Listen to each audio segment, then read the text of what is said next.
የራሴን ህይወት የማነሳሳትና የመቀስቀስ ነገር ውስጥ የገባሁበት አንዱ ምክንያት ወገኖች ምን መሰላችሁ?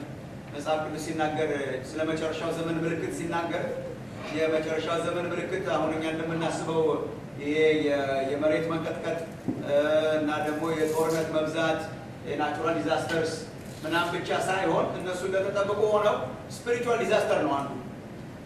ጌታችን ኢየሱስ በጣም ብዙ ጊዜ ሲያስተምር በተደጋጋሚ ልብ ብላችሁ እንደሆነ እንቅልፍ ባላቸው ጊዜ መጣ ይላል እና ሌባ በምን ሰዓት እንዲመጣ እንደማታውቁ ሁሉ ባለቤቱ ተኝቶ ሳለ ነው የሚመጣው ሌባ። ባለቤቱ ተኝቶ ሳለ ሌባ በግልጽ አይመጣም፣ በቀን አይመጣም፣ በብርሃን አይመጣም እና ባለቤት ደክሞት ሲተኛ ይመጣና አመጣጤ ልክ እንደዛ ይሆናል አለ። ልብ ብላችሁ ሁሉ ማቴዎስ 4 ላይ ጌታ ኢየሱስ ሲናገር ቤተ ክርስቲያን በደካከመችበት ጊዜ እንቅልፍ ባላት ጊዜ ይመጣልና አለ። አሁን እነኚህ የአስርቱ ቆነጃጅት የሚላቸው በአማርኛ መጽሐፍ ቅዱሳችን አምስቱ ችግራቸው እኮ እሱ ነው። የአምስቱ ችግር ፉሊ ፕሪፔርድ አልነበሩ እና እግዚአብሔር እንቅልፍ ብሎን ምጽአቱ እንዳይሆንብን እና መነሳትና መንቃት ሲመጣ ፊትን በደስታ የምናይ ሶሳይቲ እንድንሆን ይሄ ነው የልቤ ጥማት። እግዚአብሔር ያደርገዋል ብዬ አምናለሁ እና እግዚአብሔር ከዘመኗ ቤተክርስቲያን ምልክትነት እግዚአብሔር ይጠብቃቸው። የመጨረሻው ዘመን ቤተክርስቲያን አንዱ ምልክት እንቅልፍ፣ ድካም፣ ዲሳስተርስ እና ቤተክርስቲያን ከክርስቶስ የምትወሰድበት የመጀመሪያ ንጹህ ፍቅሯ እየጠፋ ወደ ሌላ ነገር የሚወሰድበትና እንቅልፍ የሚላ ጊዜ ስለሆነ እንቅልፍ እንዳይዘን እንድንነቃ እንድንነሳሳ ምጽአቱን የምትጠብቅ እውነተኛ የክርስቶስ ሙሽሪት እንድንሆን እግዚአብሔር ይርዳል። ለዚህ ነው አንዱ በጣም መጨረሻው ዘመን ስላለ ነገር ሁሉ እያለቀ ስለሆነ አይዶን እናንተ ስታዩት ነገር ሁሉ እያለቀ ለመሆኑን መጽሐፍ ቅዱስ ሳትገቡ እንኳን ያስታውቃል። እያለቀ ያለ ነገር ያስታውቃል። ይሄን ዓለም ሳይው እያለቀ እንደሆነ በጣም ያስታውቃል። ምንም ኤክስፐርት መሆን የለባችሁ። ዝም ብላችሁ ስታዩት ነገር እያለቀ ወደ መጨረሻ ከዚህ በላይ የት መሄድ እንደምንችል አላውቅም። ክፋቱም ሄዶ እላይ ደርሷል እና እግዚአብሔር መጥቶ ያፈርሰዋል እንጂ ከዚህ በላይ የሚፈቅድለትም አይመስለኝም እግዚአብሔር። ልክ እንደ ይሄ የባቤል ታወር በዘፍጥረት 11 ላይ ያለው የባቢሎን ግንብ ብለን የምንጠራው ገንብተው እግዚአብሔር ወርዶ እንዳፈረሰው አሁን እግዚአብሔር የሚወርድበት ዘመን ነው ብዬ አስባለሁ። ዓለም እያለቀ እንደሆነ ነገር ሁሉ የተወጠረ ይሄ እንደሆነ ግልጽ ነው። እኔ እንደውም አንድ ጊዜ ስናገር ትዝ የሚለኝ ሁሉ ጊዜ ይሄን ዓለም ሳየው አሁን ላስቲክ በገና ሰሞን ወይ በሆሊዴይ ሰሞን ይሄ ባሉን ስንነፋ በአፋችን ይሁን በመንፊያ ሊፈነዳ ሲል እኮ ያስታውቃል። ከለሩ ራሱ ቀየር ይላል። አረንጓዴ የነበረው ነጣ ይላል ዙሪያው እና አንድ ብሎ የምትጀምርበት ልፈነዳ ነው ማለት ያስታውቃል። ተወጥሮ ከለሩ ነጥቶ ይነግራል። ከዛ በኋላ ከነፋው መፈንዳቱ እና እኔ ዓለምን ሳያት ነጣ ተለጥጦ አንድ ብሎ ነው እንጂ እያደረገ ተስፋ የምናደርግበት ነገር እስከማይኖር ድረስ ተስፋዎቻችን በሙሉ ነጣ እያሉ የምንሰማው ሁሉ እጥረት፣ የውሃ እጥረት፣ የአየር እጥረት፣ የእንትን እጥረት የምናምን ኦልሬዲ የጨረሰች ዓለም ውስጥ እንደምንኖር ምንም እግዚአብሔር ይቀስቅሳችሁ ወገኖች። ምንም የፈለገ ነገር ቢሆን የጨረሰች ዓለም ውስጥ ነው። አውቃ ነው በኢንተርቴንመንት ልትለብጠው የምትሞክረው እንጂ በመዝናናት በኢንተርቴንመንት በኔጎሽዬሽን በፖለቲካ በምናምን እንደምንም ብለው ለመጠጋገን እየተሞከረ ነው እንጂ ከመጠገን በላይ ሆናለች። አብዛኞቹ ነገሮች በዓለም ላይ አሁን ከመታረቅ በላይ ሆነዋል። ኢየሱስ በደጅ እና ከእንቅልፍ እግዚአብሔር ይቀስቅሰን። ስላምበር የሆነ ስፒሪት አለ። መጨረሻ ላይ ጌታ ኢየሱስ ከመምጣቱ በፊት አስሮ የሚይዝና የሚያስተኛ ስላምበር የሆነ ያላለ አዚም እሱን እግዚአብሔር ከህይወታችን ላይ ያንሳልና በነቃ መንፈስ በኑሮ ቅንነታችን ማለት በኑሮ ቅንነታችን ጌታን ስንቀበል በነበረው ግለት ያገኘን ጌታ ምን ይመስላችኋል? ጌታን ስንቀበል በነበረን በዚያ ግለት አሁን እንዳልከ በመጀመሪያው በተሰጠ ፍሬሽ ሆነን አዲስ ሆነን ሲሪየስሊ ይዘን መዳናችን እኛስ እንዲህ ያለውን ታላቅ መዳን ቸል ብንለው አናመልጥም ይላል የዕብራውያን መልእክት ጸሐፊ። ዕብራውያን ምዕራፍ 2 ላይ እኮ እኛ እንደዚህ ያለውን መዳን ታላቁን መዳን ምን ብንለው ቸል ብንለው፣ ስለዚህ መዳንን ምን ማለት ይቻላል ማለት ነው ቸል ማለት ይቻላል። ቸል ሳንለው እንደተነቃቃን እንደተነሳሳን ኢየሱስ ክርስቶስ ሲመጣ የምትነጠቅ ሙሽሪት እንድንሆን እግዚአብሔር እንዲረዳን ለዛ ነው መቀሰቀሳችሁና ከሁሉ በላይ እግዚአብሔር ይቀስቀሳል። አሜን። ከኤርምያስ ምዕራፍ 2 ላይ ትንሽ ቁጥሮችን እናንብብና ትናንት ያየነውን ጨምሮ አንዳንድ ነገሮችን እጨምርላችኋለሁ። ከዛ በኋላ ደግሞ ምሳችንን እንበላለን። ከዛ ደግሞ ተመልሰን እንመጣና የመጨረሻ አንዳንድ ነገሮች ብለን ከዛ ቶሎ ደግሞ ወደ መድኃኒቱና ወደ መፍትሄው ብንሄድ ይሻላል። ምርመራ ላይ ስለነበረ ምርመራ ላይ እንዳላከርማችሁ በጣም ፈራለሁ። በጣም ጥሩ የተመረመረ መድኃኒት ማግኘት አይቸግረውም። አሁን ብዙ ችግር ምንድን ነው? ራሱ ክርስቲያኖች መድኃኒት እንደሚያስፈልገን ራሱ አናውቅም። እና አትሊስት መታመማችንን ማወቃችን እኮ በጣም ትልቅ እርምጃ ነው። ራሳችንን ቼክ ማድረጋችን በእግዚአብሔር መመርመራችን በጣም ጥሩ ነው እና እሱን እንጨምራለን። ዛሬም ምዕራፍ 2 ላይ ስትሄዱ ኤርምያስ ስለ ፍቅር ከተናገረ በኋላ ቁጥር 9 ጀምሮ ምን ይላል? ቁጥር 9 ላይ ምዕራፍ 2 ቁጥር 9 ላይ እንደዚህ ይላል፣ ስለዚህ ከእናንተ ጋር እከራከራለሁ፣ ከልጆቻችሁ ልጆች ጋር እከራከራለሁ።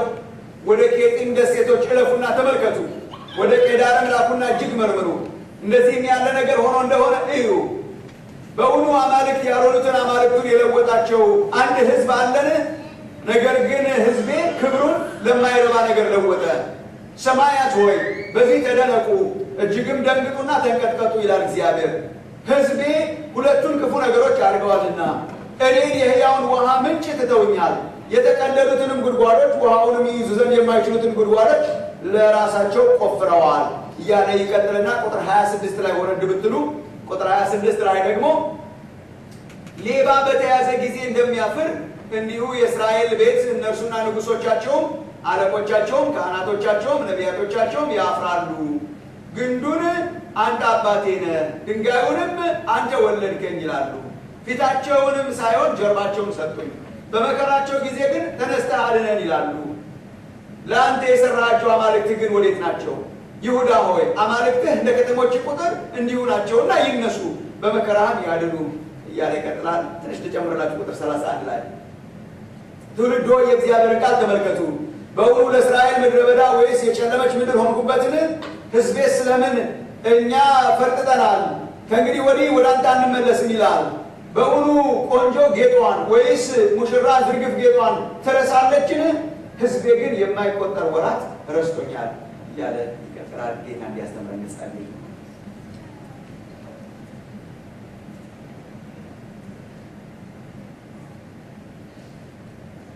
እግዚአብሔር እንዲያነሳሳን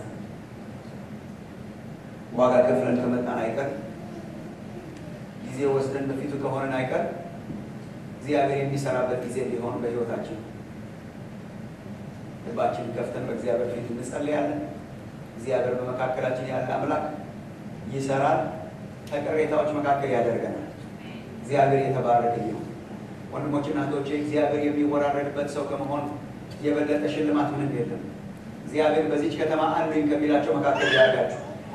ኤልያስ ወደ እግዚአብሔር በጮኸ ጊዜ እስራኤል ሁሉ ነቢያቶችን ገድለዋል፣ መሠዊያዎችን አፍርሰዋል፣ እኔ ብቻዬን ቀርቼ ነበር፣ እኔንም ሊገሉኝ ይሻሉ፣ ሁሉ ወደ በዓል ሄደዋል ብሎ ኤልያስ በጮኸ ጊዜ እግዚአብሔር ያለው ትዝ ይላችሁ እንደሆነ አስቀርቻለሁ፣ 7,000 ሰዎችን በዚህ አስቀርቻለሁ፣ ለበዓል ያልተንበረከኩ ጉልበታቸውን ያላስገዙ ለእኔ ለራሴ አስቀርቻለሁ ብሎ እግዚአብሔር ተወራረደ በ7,000። እግዚአብሔር የሚወራረድባቸው ያርጋቸው። ቺካጎን ሲያስብ፣ ይህንን ከተማ ሲያስብ፣ ይህንን ምድር ሲያስብ አሉኝ ከሚላቸው መካከል እግዚአብሔር ያርገን ወገኖች። ለዚህ እንጸልይ። ባለንበት ቦታ ሆነን እግዚአብሔር አሉኝ ከሚላቸው ከጥቂቶች መካከል ከቅሬታዎች መካከል ዓለም በሚስትበት ጊዜ አሉኝ ከሚላቸው ቅሬታዎች መካከል እግዚአብሔር ያርገን። ጌታችን ሆይ ይህንን ጊዜ እንድትባርክልን እንጸልያለን። ሌላ ፕሮግራም ሳይሆን የናፈቀን ጌታ እግዚአብሔር አሁንም በአንተ መነካት ነው ናፍቆታችን እና በአንተ የምንነካበት ቀን እንዲሆን በጌታ በኢየሱስ እንጸልያለን። ወንድሞችና እህቶችን እንድታግዝ ይህን ባሪያን እንድታግዝ እንጸልያለን። ልባችን እንዲከፈት እና መነካት እንዲሆንልን ጌታ እግዚአብሔር እንጸልያለን። መንፈስህ እንዲናገረን፣ ነፋስህ እንዲመጣ እንድታገለግለን ራስህ በመንፈስህ እጸልያለሁ። ጌታ እግዚአብሔር ነው መንፈስህ እንዲያገለግለን፣ መንፈስህ እንዲመራን፣ መንፈስህ እንዲያስተምረን፣ መንፈስህ እንዲገስጸን፣ መንፈስህ እንዲመረምረን፣ ማንነታችንን እንዲያሳየን፣ አዲስ ልብ እንዲሰጠን፣ ጠንካራ ልባችን እንዲወጣ አቤቱ እግዚአብሔር አምላክ ሆይ ሶፍት የሆነ ልብ እንዲሰጠን፣ ለቃል የሚመች አቤቱ መልካም መሬት ለእያንዳንዳችን እንዲሰጠን እለምናለሁ። እኔን ባሪያን እንድትረዳኝ፣ ወንድሞችን እህቶችን እንድትረዳ እንጸልያለን እና በመካከላችን ራስ አገልግለን። ክብር ለአንተ ይሁን በጌታ በኢየሱስ ክርስቶስ ስም አሜን።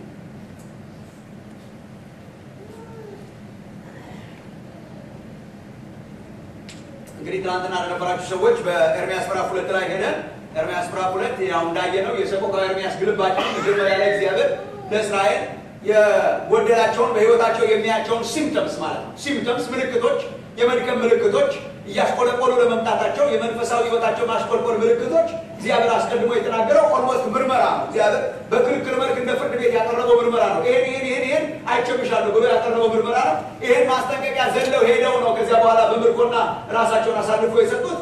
ዘለን እንዳንሄድ እግዚአብሔር ይርዳን ወገኖች። እና ምን ነገሮችን ሲያይ ነው እግዚአብሔር መንፈሳዊ ህይወት አረጀ የሚባለው የሚለውን እያየን ያለ ነው። ምክንያቱም መንፈሳዊ ህይወት ሲደክም አንዳንድ ጊዜ በጣም እንታለላለን። ለራስ ደግሞ ኦነስት መሆን በጣም ከባድ ነው።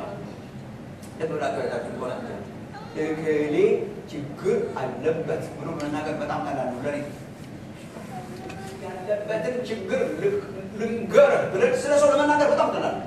እንትና ችግር አለ አብራርተን ሁሉ መናገር እንችላለን። ከሁለት እየከፈልን ከሶስት እየከፈልን ከመንፈሳዊ ህይወት ረገድ፣ በቤተሰቡ ረገድ፣ በእንትን ረገድ ያለበት ችግር ይሄ ነው። አብራርቶ ስለ ሰው ለመናገር በጣም ቀላል ነው። አንዱ የሚከብደን ነገር ለራስ ኦነስት መሆን በጣም ከባድ ነው።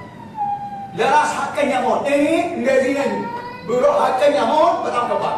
በኋላ ምናየዋለን ስንመጣ ወደ መፍትሄው በምንመጣበት ጊዜ ኤልያስ አሁን በጣም የሚገርም ነው። ደክሜ መጥቻለሁ ብሎ በእግዚአብሔር ፊት ኦነስት መሆን በጣም ይገርም እና እግዚአብሔር ለራሳችሁ ሀቀኛ ያርጋችሁ ለራሳችን ማለት ነው እና እሱን እንድናይ ማለት ነው። ይሄ ቢታየንና ይሄ ቢገባን ወደ እግዚአብሔር ለመሮጥ በጣም ቀላል ነው። እኔ እግዚአብሔር ይነካናል ብዬ ነው ማለት እግዚአብሔር ይነካናል፣ እግዚአብሔር ይፈውሰናል።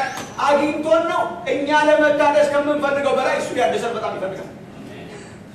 እግዚአብሔር እኮ በጣም ይጓጓል፣ ሊያድሰን በጣም ይጓጓል፣ አዲስ ሰው ሊያደርገን በጣም ይጓጓል፣ ኃይል ሊጨምርብን በጣም ይጓጓል። የሆነ እግዚአብሔር አንዳንድ ጊዜ ስንሰረው የሆነ በረከቶችን ጠቀም አድርጎ ይዞት በሞክሩ በጣም በሞከራችሁ ቁጥር ለመልቀቅ እሞክራለሁ የሚል አንድ ጨካኝ አድርገን እንዳናስበው በጣም ፈራለሁ። ሊሰጠን በጣም ዝግጁ ነው። መንፈስ ሁልጊዜ ዝግጁ ነው። ሊያበረታን እግዚአብሔር ዝግጁ ነው። ሌላ ሰው ሊያደርገን እግዚአብሔር ዝግጁ ነው። ከእኛ የሚፈልገው ደስፐሬት ሆነን ስንመጣ፣ ረሃብተኞች ሆነን ስንመጣ፣ እንደ ችግሩ እንደገባው ሰው ሆነን ስንመጣ ያን ጊዜ እግዚአብሔር ያድሰናልና የሎዶቅያ መንፈስ እንዳያገኘን ሀብታም ነኝ ባለጠጋ ሆኛለሁ የሚለው መንፈስ ቀርቶ መታመማችን ገብቶ ወደ እግዚአብሔር ብንመጣ እግዚአብሔር አምላካችን ይነካል። እግዚአብሔር የተባረከ ይሁንና ትናንትና እንዳየነው ይሄ ነው። በመጀመሪያ ፍቅሩን የተመለከተ ነገር ያየነው ሰው በመንፈሳዊ ፓሽን ሲወርድ የሚታወቀው አንዱ መንፈሳዊ ህይወት ሲያረጅ ሰው የእግዚአብሔር ፍቅር ሴንስ አይሰጠው እና የሆነ ፕሮፌሽናል ነገር ይሆናል። ሃይማኖተኛ የተደራጀ ይሆናል። አይሞቀውም። የሆነ ሙቀቱ ይቀንስና ዝም ብሎ ቸርች መጪ ይሆናል። ቸርች ተመላላሽ ይሆናል። አገልጋይ ይሆናል። የመስቀል ነገር ምንም አይመስለው። የእግዚአብሔር ነገር ምንም አይመስለው። ከፍቅር የዳነበትን ፍቅር ይተውና የቀድሞ ፍቅርህን ትተሃል እንደሚል የመጀመሪያውን ፍቅር ይተውና ዝም ብሎ ፕሮፌሽናል ነገር ይሆናል። የፍቅር እሳት ይቀዘቅዛል። ለእግዚአብሔር ያለ ፍቅር ይቀዘቅዛል። ይሄ ትናንትና ወደ መጨረሻ ላይ ያልኩት is very important። አብዛኛው ነገር ያቃተን የእግዚአብሔር ፍቅር ስለቀዘቀዘ ነው ብያምናለሁ። እናንተ ተመራመሩበት ቀስ ብላችሁ በቺካጎ ምርምር አብዛኛው ነገር ያቃተን ምንጩ ይሄ ነው። this is the key ባይው በዛ ነው ባንካተረ ችግር የለባችሁ ግን እንቀጥላለን እንጂ አሁን እኛ ሰውና ሰው ለማስታረቅ ነው መከራ መንበራ። እስቲ የእግዚአብሔር ፍቅር ይፍሰስባችሁና ሰው አለመውደድ ትችሉ እንደሆነ አለመውደድ ራሱ አይቻልም። እሱ ሞስብ የእግዚአብሔር ፍቅር በሕይወታችን ስለጠፋ እኮ ነው ለሰው ፍቅር ያጣ። አሁን እኛ ቁስል አካሚ መሆን የለብንም። እንደምንም ብለን ነው ምንጩን ነው ማድረግ አለብን። ምንጩን ነው ማድረግ ከስንቱ ሰው ጋር እናስታርቃቸዋለን። ዛሬ ከተናገር ወደ ከተናገር የበሽታ ምንጩ ቢዘጋ ይሻላል። በጣም ትልቁ ችግር አሁን እኮ በቤተክርስቲያን ትልቁ ችግረኛ እዚህ ጋር ሲፈነዳ እዚህ ጋር እናክማለን፣ እዚህ ጋር ሲፈነዳ እዚህ ጋር እናክማለን፣ እዚህ ጋር ሲፈነዳ እዚህ ጋር የሚፈነዳውን ነገር ውስጥ አግኝተን ብናስረውስ ሰው ለምንድን ነው መውደድ ያቃተን? አሁን ቤተክርስቲያን ሰው መውደድ አቃታት፣ እርስ በርስ ተከፋፈልን፣ ልዩነት ተፈጠረ። የእግዚአብሔር ፍቅር ነው። የእግዚአብሔር ፍቅር ከእግዚአብሔር የተወለደ እኮ አለመውደድ አይችልም ነው የሚለው ዮሐንስ። ከእግዚአብሔር የተወለደውን እንዲያውም የምታውቀው ከእግዚአብሔር የተወለደው ሌላውን ወንድሙን ይወዳል። መታወቂያው እንዲያውም እሱ ነው ይላል። እግዚአብሔርን የሚወድ ሌላውን ይወዳል ይላል። ወንጌል አመጣሁበት። እግዚአብሔርን እወዳለሁ የሚል መታወቂያው ምንድን ነው ይላል? ወንድሙን ይወዳል። ወንድሙን ግን አጠገቡ ያለው ወንድሙን የማይወድ ግን እግዚአብሔርን እወዳለሁ ቢል እግዚአብሔር ያለው ፍቅር የእሱ ምንድን ነው የሚለው? ውሸት ነው፣ ከንቱ ነው፣ ውሸቱን እየዋሸ ነው እንጂ ሰው እግዚአብሔርን የወደደ ሰውን ይወዳል። ይሲ እግዚአብሔርን የወደደ ሰውን ይወዳል። ስለዚህ ሰው መውደድ ሲጠፋ ቼክ ማድረግ ያለብን የእግዚአብሔር ፍቅር ነው። የእግዚአብሔር ፍቅር በሕይወታችን ሕያው ከሆነ ዲኖሚኔሽን አይወስነንም፣ ቀለም አይወስነንም፣ ዘር አይወስነንም፣ ቋንቋ አይወስነንም። the love of Christ እግዚአብሔር እሷን እንደው የእሷን እሳት አያጥፋብን። እግዚአብሔር በቃ ከጌታ ነው የተወለድነው። በቃ ምን ታደርጊኛለሽ? አንቺም ከጌታ ተወልደሻል፣ እኔም ከጌታ ተወልጃለሁ እና ሁለታችን ወንድምና እህት እንባላለን። ወደድንም ጠላን። ስለዚህ በጊዜ ብናስብበት ይሻላል። የጌታ ፍቅር በውስጣችን ሲነድ እወድሻለሁ፣ የጌታ ፍቅር በውስጤ ሲነድ እወድሃለሁ። አለመውደድም አይቻልም። እንኳን እኛ አንድ ቋንቋ የምናወራው ቀርቶ ሌላ ቋንቋ እንኳን እንደምንም እየሞከረ ወንድሜን ላወራው እሞክራለሁ። ቻይንኛ ተምሬ ብችል የጌታ ፍቅር ነው። ቋንቋውን ባልናገርም ደስ ይለኛል። ጊዜ የምናገረው ከጥቂት ዓመታት በፊት ሆንግ ኮንግ ቻይና ሄደን በሆነ እንዴት እግዚአብሔር የሚያቆን የራሴ ነፋስ እንደ ፊልጶስ ሄድ ነው ይመስል አንድ ሁለት ጊዜ ሄጄ ነበረና የቻይኒዝ ፓስተርስ ናቸው። ፕሮግራሙ የቻይናውያን ፓስተሮች ናቸው እና ከሜንላንድ ቻይና ያመጧቸውና ሆንግ ኮንግ የሚባለው ከተማ ትንሽ ነፃነት ስላለው እዛ ያስተምሯቸዋል፣ ፕሮግራም ያደርጋሉ። አንዳንድ ሴሽን በአመት አንድ ጊዜ አንዳንድ ሴሽን እንድናገር ዝም ብሎ ሄጄ ነው እንኳን ተደረገ ወደ 100 ምናምን ይጠጋሉ በየአመቱ። እና ቁጭ ብዬ ለመጀመሪያ ጊዜ በተለየ ጊዜ በንባ ነበር ቁጭ ብዬ ሰራቸው። ጠቅላላ ቻይኒዝ ናቸው።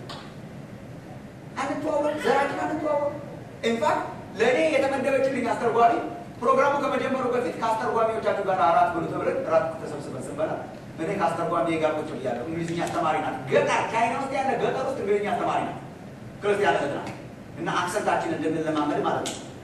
እና በኋላ እያወራን በእንግሊሽ እያወራን በነገራችን ላይ ከየት ነህ አለች። በኋላ እኔ የመጣሁት ኢትዮጵያ ትባላለህ ነው አልኩ። እግዚአብሔር ትተናል ሲያስተምረኝ እኔ ኢትዮጵያን ማያውቅ አለ ብዬ አላስብም። በቃ ራሴን ስመረምር እኔ የማላውቀው ሀገር ብዙ አለ እና ኢትዮጵያ የት ነው አለች። አፍሪካ ካርታዎች እዚህ ጋር እንኳን እኔ ለማወቅ አገሬ መኖር አላውቀውም። እሱ ኢምፕረስ ገረመኝ በጣም ነገር።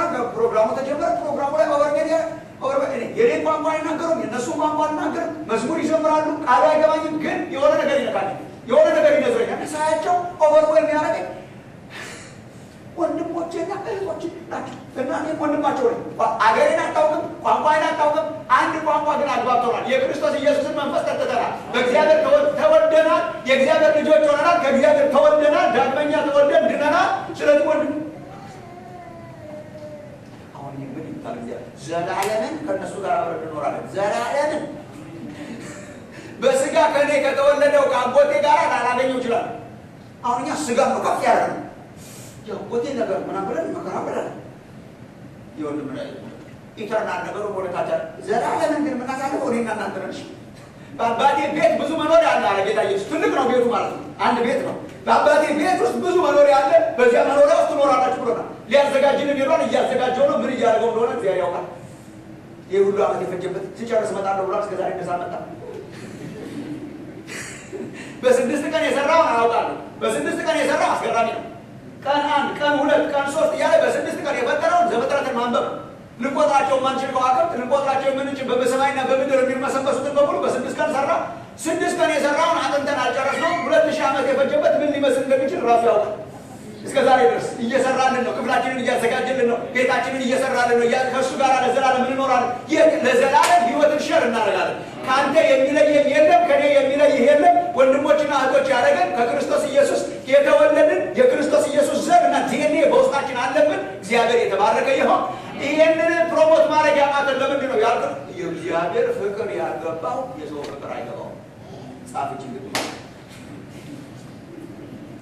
የእግዚአብሔር ፍቅር ያልገባው ሰው ሊወዳጅ የእግዚአብሔር ፍቅር የቀዘቀዘበት ሰው በምን ይታወቃል? ካል ሰውን መውደድ ራሶች እና አሁን እንደው በቃ በጣም ያደግን መስሎናል። ስንከፋፈልና ስንለያይና ወንድም ወንድሙን አናታናቱን ሲለው በጣም ያደግን የማደግ ምልክት ሳይሆን የማርጀት ምልክት። እዚህ ላችሁ እንደሆነ እኮ ጌታ እንደተቀበልን የእግዚአብሔር ፍቅር ውስጣችን እያለ አክቹዋሊ ትናንትና ስናወራ ነበር። ቸርቻችን ራሱ አይታወቅም ነበር። ማወቅ የለብንም። እኔ የአባል የሆንኩበትን ቤተ ክርስቲያን ስም የሰማሁት የተጠመቁ ቀን ነው።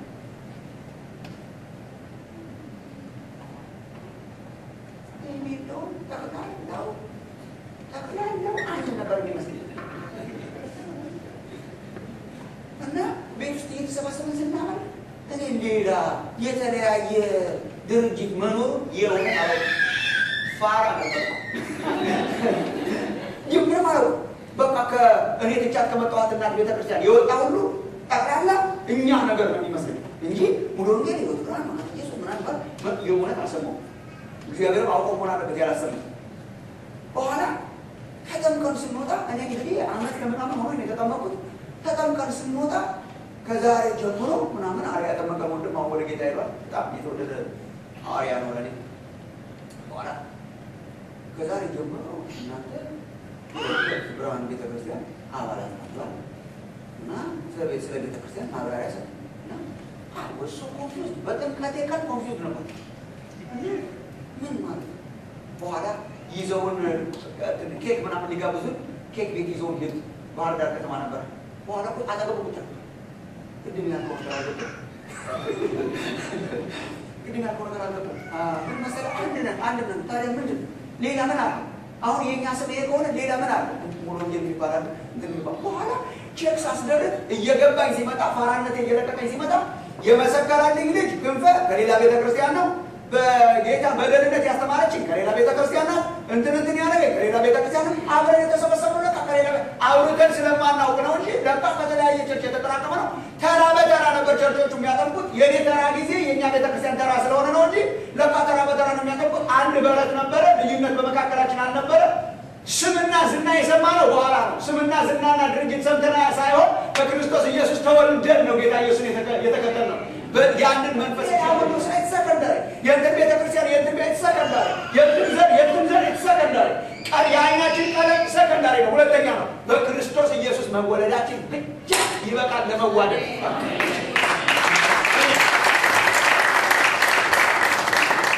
ሁሉ ነገር የሁሉ ድካማችን መሰረት የጌታ ፍቅር ውስጣችን ቀስቅሶብን መጸለይ ያቃተን የጌታ ፍቅር የጌታ ፍቅር ቢያሳብለን ጸልየናል። ጸሎት በሴሚናር አይመጣም። በዋርክሾፕ ብዛት ሰውን ማጸለይ አይቻልም። እሳቷት እንደድና አለመጸለይ ትችል እንደሆነ ነው። እሳቷት እንደድና አለመጾም እንችል እንደሆነ የእግዚአብሔር ፍቅር ነው የሚያጸልየን። የእግዚአብሔር ፍቅር ነው የሚያስጾመን። የእግዚአብሔር ፍቅር ነው እንድናገለግል የሚያደርገን እና ሳክሪፊሻሊ እንድናገለግል የሚያደርገን ራሱ የእግዚአብሔር ፍቅር ነው። በቃ መዝለል አልቻልኩም፣ ይቅርታ። እሳቷ አትጥፋ ብላችሁ መጸለይ እንዳትረሱ። ሁልጊዜ እሳቷ አንተን መውለዴ እንዳትጠፋ ያለዛ ምንም ያቃተው ሰው ነው የምንሆነው። መጸለይ ያቃተው ቃሉ ማንበብ ያቃተው ለምንድን ነው? መጽሐፍ ቅዱስ ስናነብ በሚሰለቸን ለምሳሌ ማለት እንዲሁ ወደ ኋላ ብትመለሱ አነዛ የእግዚአብሔርን ቃል ስናነብ ሰልቸት የሚለን ለምንድን ነው? ፍቅር ስለቀዘቀዘ፣ የእግዚአብሔር ፍቅር በውስጣችን ስለቀዘቀዘ የአፍቃሪያችን መልእክት እንደሆነ ነፍሳችን ብትረዳው በልተንም አንጠግቦም። መጽሐፍ ቅዱስ ራሱ ምንድን ነው? የሃይማኖት መጽሐፍ ሳይሆን አፍቃሪ እግዚአብሔር በሰማይ ያለ ጻፈልኝ፣ እወደዋለሁ እሱም ይወደኛል፣ ይሄው የፍቅር ደብዳቤ ብሎ የፍቅር ደብዳቤ ጻፈልኝ። እሱን በወደድኩት ቁጥር ምን ማለት እንደፈለገ ለመረዳት እጎረጉራለሁ። የማንወዳቸውን ጓደኞች አለ ፌስቡክ ላይ ፍሬንድ የሚለትን አድርገን የጻፉት ስናነብ የምንኖረው ያው የማናውቃቸው ፍሬንድ የጻፈልን ቁጭ አድርገን ማለት ነው። when that friendship is broken መጽሐፍ ቅዱስ ማንበብ እንኳን ከባድ ነው። ሪቫይቫል እና ፍቅር የተያያዙ ናቸው። ፍቅር ሲታደስ ሪቫይቫል ማለት እሱ። ለምንድን ነው መጽሐፍ ቅዱስ ማንበብ ያቃተን? the way we even view the Bible እንደ ፍቅረኛችን ደብዳቤ አይደለም። ፍቅር ሲቀዘቅዝ ይሄን ይቀዘቅዛል። ፍቅር ብሪክ ጊዜ የአፍቃሪን ካውንስል ለመስማት በጣም ፈልጋለሁ፣ አነባለሁ። ቴክስት ሜሴጅ ማለት ነው። አንድ ቦታ ጊዜ ሳስተምር ስለ መጽሐፍ ቅዱስ ምንነት ወጣቶች ናቸው ተሰብስበው ብዙ ሺህ ይቆጠራሉ። ምን መሰላችሁ አሉ መጽሐፍ ቅዱስ እንዲያነቡ ለማነሳሳት መጽሐፍ ቅዱስን ቪው የምታዩበትን አመለካከት አስተካክሉ ብዬ አሁን ነገራችሁ ነበር። መጽሐፍ ቅዱስ is a love letter ነው ብዬ love letter ድሮ በወረቀት ነበር፣ አሁን በቴሌፎን በኤሌክትሮኒክ ሆኖ ድሮ በወረቀት መገና በልተን ነበር የምንሰጠው። የፍቅር ደብዳቤና የፍቅር ደብዳቤ ለነገ አይባልም። አሁን ለምሳሌ የወደድካት ገርልፍሬንድ ደብዳቤ ብትጽፍልህ ብዙ ጊዜ ቦይፍሬንድ ነው የሚጽፉት። ቦይፍሬንድ ለምሳሌ ቢጽፍ if you love one another ቀጠሮም አይያዝም። እንደምንም ብለን ከሰው ጋር እንኳን ከሆነ እንደምንም ከፍተን ለማየት የምንሞክር ለነገ ተነገ ወዲያ አይባልም። it's a joy አፍቃሪ የጻፈልኝ ደብዳቤ ስለሆነ it's a joy ምናምን ነው። ይሄው እግዚአብሔር አምላካችሁ የጻፈላችሁ የፍቅር ደብዳቤ ነው ብዬ አስተማር እና እሱ ነው እንደ የሃይማኖት መጽሐፍ ላያችሁ ላይ እንደተጫነ የሃይማኖት መጽሐፍ አትዩ። አፍቃሪ እግዚአብሔር በሰማይ አለ ይወዳል እና ይሄው ጽፎላችኋል የፍቅር ደብዳቤ ነው ምናምን እየጻፈ በኋላ ከጥቂት ሳምንት በኋላ አንድ ወንድም ሲመሰክር ወጣት ልጅ ነው ጎረምሳ ልጅ ነው መጽሐፍ ቅዱስ ማንበብ ጀምሯል። መጽሐፍ ቅዱስ እየበቃ እንደዚህ ነው እንዴ ብዬ ከመጀመሪያ ጀምሬ በመደዳ የአፍቃሪ ደብዳቤ ነው እንዴ ብዬ ማመጃ ከዛ ታክሲ ውስጥ ሳነባ አንድ ጊዜ ያለ ታክሲ ውስጥ መጽሐፍ ቅዱስ እንገርጭ ሳነብ አንድ አጠገቤ ያለች ሴት እናንተ ደግሞ ብላችሁ ምን አይነት እናንተ ደግሞ ብላችሁ መጽሐፍ ቅዱስ ታክሲ ውስጥ ማንበብ ጀምራችሁ ምናምን ብላ ወረደችብኛል። ለምን ታክሲ ውስጥ ነው እዛ በሃይማኖት ቦታ ለምንድን ነው የማታደርገው ወይ በቤት አሁን ታክሲ ውስጥ መጽሐፍ ቅዱስ ማንበብ ምን ይሉታል ምናምን ስትለኝ አለ ቀና ብዬ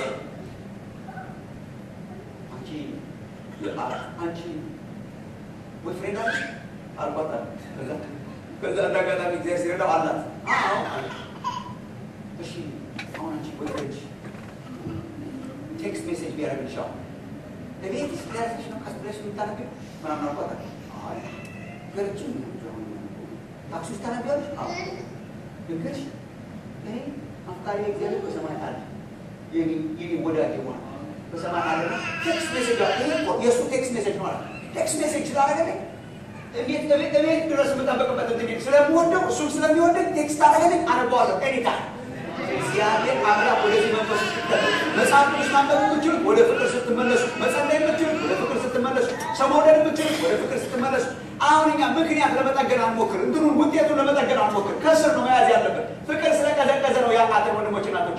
ዲቮርስ ሚሽነሪ ስለምንድን ነው መውጣት ያቃታቸው? የእግዚአብሔር ፍቅር ስለቀዘቀዘ። ሚሽነሪስ እኮ ሚሽነሪ ያደረጋቸው ሚሽነሪ ትምህርት ቤት አይደለም። ሚሽነሪዎችን እኮ ሚሽነሪ ያደረጋቸው የሚሽን ትምህርት ቤት ተካፍቶ ከዛ በኋላ ተምረው ሲጨርሱ ፕራክቲካሊ እንወጣለን ብለው ሳይሆን የእግዚአብሔር ፍቅር ነው በውስጣቸው የነደደው። እንሄዳለን እያሉ የሄዱበት ምክንያት የእግዚአብሔር ፍቅር በውስጣቸው ስለነደደ። እግዚአብሔር ያችን ፍቅር በውስጣቸው ያንድዳል። አገልግሎት የደከመን ለዚህ ነው። መጸለይ የደከመን ለዚህ ነው። ሁሉ ነገር የደከመን የእግዚአብሔር ፍቅር ስለቀዘቀዘ። እኔ ሌላ ጊዜም ስናገር ሰምታችሁ ይሆናል። እኔ አንዳንድ ጊዜ እንደኔ ማድረግ የለባችሁም፣ ግን አንዳንድ ጊዜ የሞኝ አይነት ጸሎት ጸልያለሁ። መጽሐፍ ቅዱስ እያነበብኩ እግዚአብሔርን በመጽሐፍ ቅዱስ ምዕራፍና ቁጥር አወራዋለሁ። ጌታ ሆይ በኢሳይያስ 1:8 ላይ ያለው ይሁንልኝ ወይ አይሁንልኝ ምናምን ያ በቁጥርና በትን አንዳንድ ጊዜ ጸልያለሁ። እንደዚህ ማድረግ መከተል የለባችሁም፣ ግን እንዲያው የኔን ጅልነት ልንገራችሁ ብዬ ነው። ቁጥር እየጠቀስኩ የጸለይኩበት አንድ የመጽሐፍ ቅዱስ ክፍል አሳያችሁ። ጌታ ሆይ ምናምን ሕዝቅኤል በሚል የጸለይኩበት ቦታ ላሳያችሁ። ሕዝቅኤል ትንቢተ ሕዝቅኤል እያሉ አንዳንድ ጊዜ ሳስበው ራሳቸው ይመጣል። ትንቢተ ሕዝቅኤል ምዕራፍ 16 እዛ ላይ ከሄዳችሁ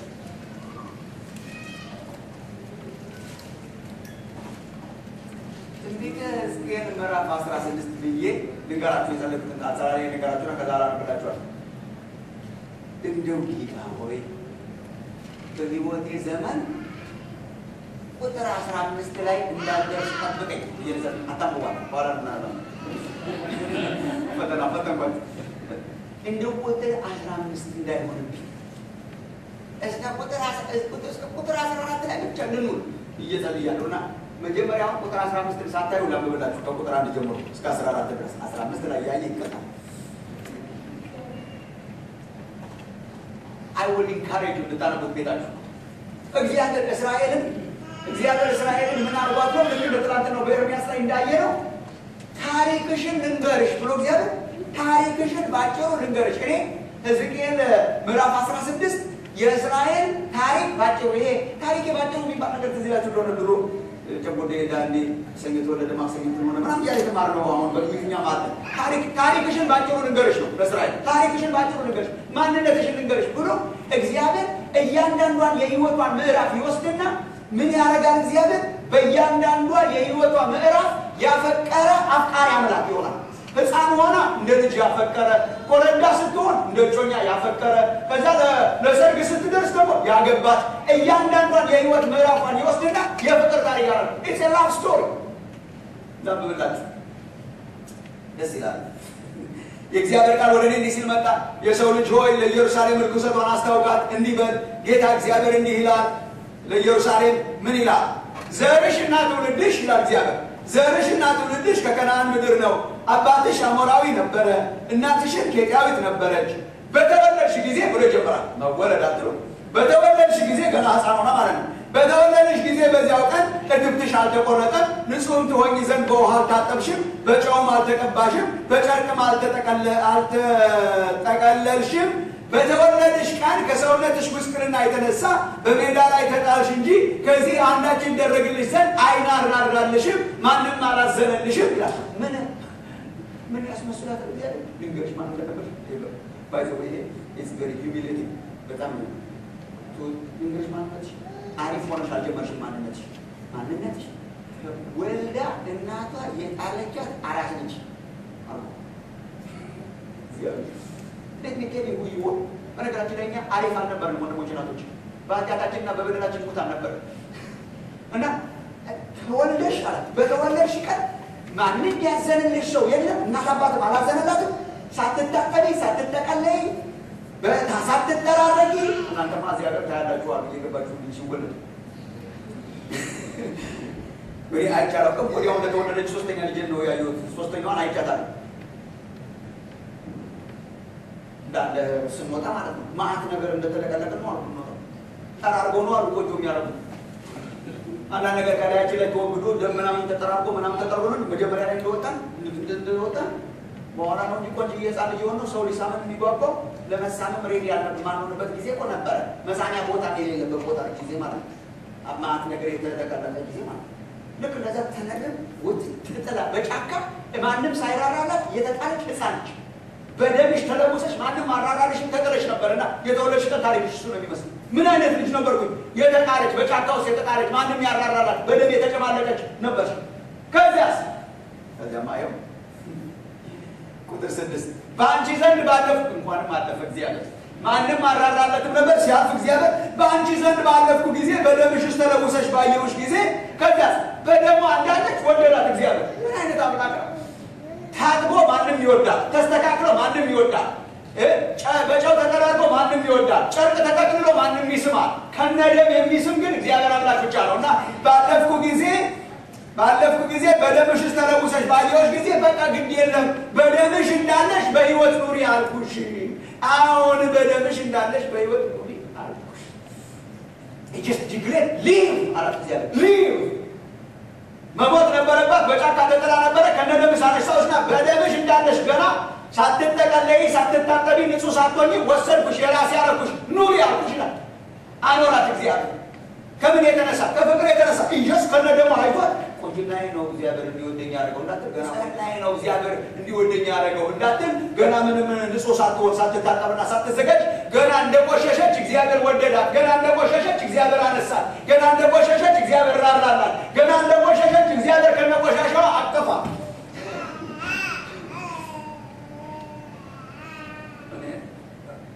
በእኛ ሀገር ያው ህፃናት ተወልደው ተጣጥበው ተጠቅልለው መጨረሻ ላይ ስለሆነ ወላጅ በተለይ አባት ምናምን የሚስመው አይቻላውም ነበርና ሶስተኛ ልጃችን ስንወልድ ነው ዳባት መካከል እንዳለ እንደወጣች ቶሎ አንድ ፓስተር ጓደኛ ያጠገብ ነበር። ሐኪሙ ሰጠኝ። አሁን በቃ ያረን ቆንጅዬ ናት። ያን ቀን ይመስላል እንደ ቀፋፈኝ ገባው መሰለኝ እንደዚህ ያለ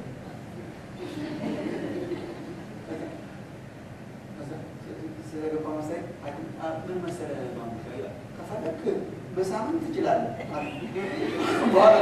በኋላ አጠገቤ የነበረው ጓደኛዬ ኧረ ዶክተር ምን ኋላ ይስማት አላለ ማለት ነገር ስለነበረ ከዛ በኋላ እኮ ማለት ከተደራረገችና ከተቀባባች በኋላ እኮ መንገደኛ ኃላፊ ሁሉ ሊስማት ይፈልጋል።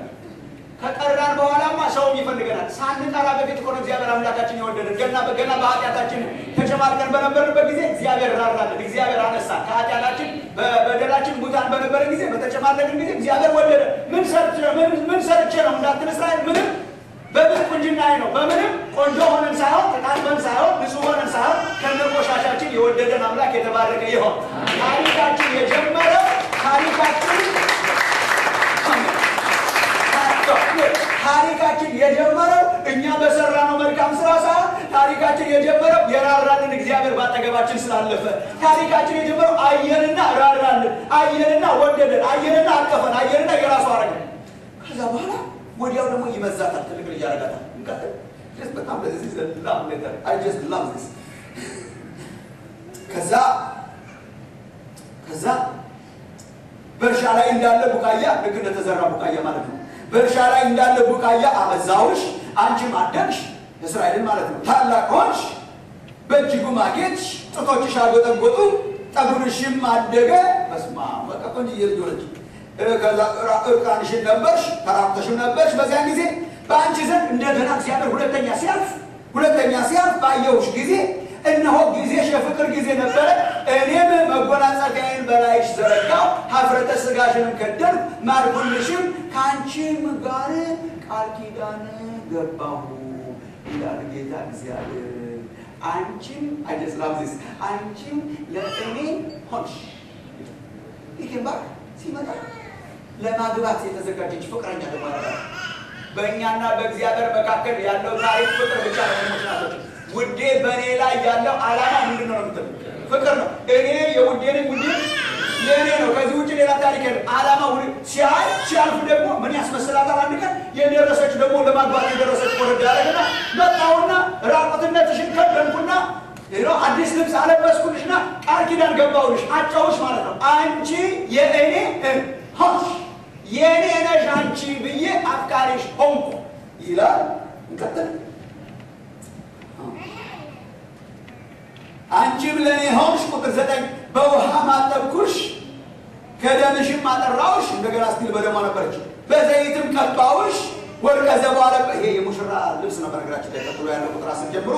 ወርቀ ዘቦም አለበስኩሽ፣ በአስቆስጣ ቁርበትም ጫማ አደረግኩልሽ፣ በጥሩ በፍታ ማስታጠቅኩሽ፣ በሐርም ከደንኩሽ። ይሄ ቬሎ ምናምን ማለት ነው ላዩ ላይ ሲደረግ። በጌጥም አስጌጥኩሽ፣ በእጅሽም ላይ አምባር፣ በአንገትሽም ላይ ድሪ ያደረግኩልሽ፣ በአፍንጫሽም ቀለበት፣ በጆሮችሽም ጉትቻ፣ በራስሽም ላይ የክብር አክሊል አደረግኩልሽ። ሞሸራት እግዚአብሔር፣ ለፍቅር ሞሸራት። ወድቀሽ አገኘሁሽ፣ አነሳሁሽ፣ የራሴ አረኩሽ፣ ሞሸርኩሽ፣ አገባሁሽ፣ ወሰድኩሽ፣ ወደድኩሽ። በወርቅና በብር አጌጥሽ፣ ልብስሽም ጥሩ በፍታና ሐር ወርቀ ዘቦም ነበረ። አንቺም መልካምን ዱቄትና ማርን ዘይትንም በላሽ፣ እጅግም በጣም ውብ ሆንሽ፣ ለመንግሥትም ደረስሽልና። ቁጥር 14 በአንቺ ላይ ካኖርኳት ከክብሬ የተነሳ አጌጣችኋታል። እጅ የሚሰመርባት ናት። በቃ ከዚህ በኋላ ያለው ታሪክሽ ስለወደድኩሽ ነው። በአንቺ ላይ ካኖርኳት ከክብሬ የተነሳ ውበትሽ ፍጹም ነበርና ዝናሽ በአሕዛብ መካከል ወጣ ይላል ጌታ እግዚአብሔርና ዝነኛ አረኩሽ። ዝናሽ ወጣ። you became very famous ማለት ፌመስ አረግ ፌመስ ሆንሽ። በአንቺ ላይ ያኖርኳት ክብሬ፣ በአንቺ ላይ ያኖርኳት ፍቅሬ ፌመስ አረገችሽ። በቃ እንደዚህ ሆኜ ልሙት ብዬ ነው የሚጸልይ። በልጅነቴ ያነሳኝን አምላክ እንደወደድኩ ከነደሜ ሆኜ እወዳለሁ ያልከኝን አምላኬን እንደወደድኩ በማደጌ ዘመን አንተ ፍቅረኛ የሆነ ፈጣሪሽ ባልሽ ነው እንደሚል ያንተ ያረከኝ አምላክ፣ በቃል ኪዳን ያስጌጥከኝ አምላክ፣ በፍቅር የኖርን አምላክ፣ በልጅነትም ፍቅር፣ በጎልማሳነትም ፍቅር፣ በርጅናም ፍቅር፣ እስከ መጨረሻም ፍቅር ተዋደን እንኑር ብዬ ጸልያለሁ። ለምን መሰላችሁ? ቁጥር 15 እንዳይደርስብኝ ብዬ በጸለየ ቁጥር 15 ላይ ነገር ግን እግዚአብሔር ከነገር ግን ይጠብቃል። ነገር ግን ውበትሽን ይዘሽ ሄደሽ በውበትሽ ታምነሻል፣ ስለ ዝናሽም አመንዝረሻል፣ ምንዝርናሽም ከመንገድ አራፊ ሁሉ ጋር አርገሽ አበዛሽ። ፍቅርን ተውሺ፣ ከፍቅር ራቅሺ፣ ከፍቅር ወጣሺ፣ ወደ ሌላ ሄድሺ፣ አንቺም የሌላ ሆንሺ፣ አመነዘርሺ። ይሄ ነገር ዘመናችንን የፍቅር ብቻ ያርገሽ። በቃ በሚያሳብደው ከዚህ ፍቅር ህይወት እንዳትወጡ ማጸናለ ወንድሞችና እህቶች። ከዚህ ፍቅር ህይወት፣ ከዚህ መዋኛ በልጅነቴ የወደደኝ በወጣትነቴ የወደደኝ እስከ መጨረሻ የወደደኝ አምላኬ እወደዋለሁ ከሚል ከፍቅር መዋኛ አለመውጣት ነው። ይሄ ነው ሪቫይቫል ማለት። ሪቫይቫል ሲመጣ የእግዚአብሔርን ፍቅር ትኩስ ያደርገዋል። እርጅና ሲመጣ የእግዚአብሔርን ፍቅር ያንቀሳቅሰዋል።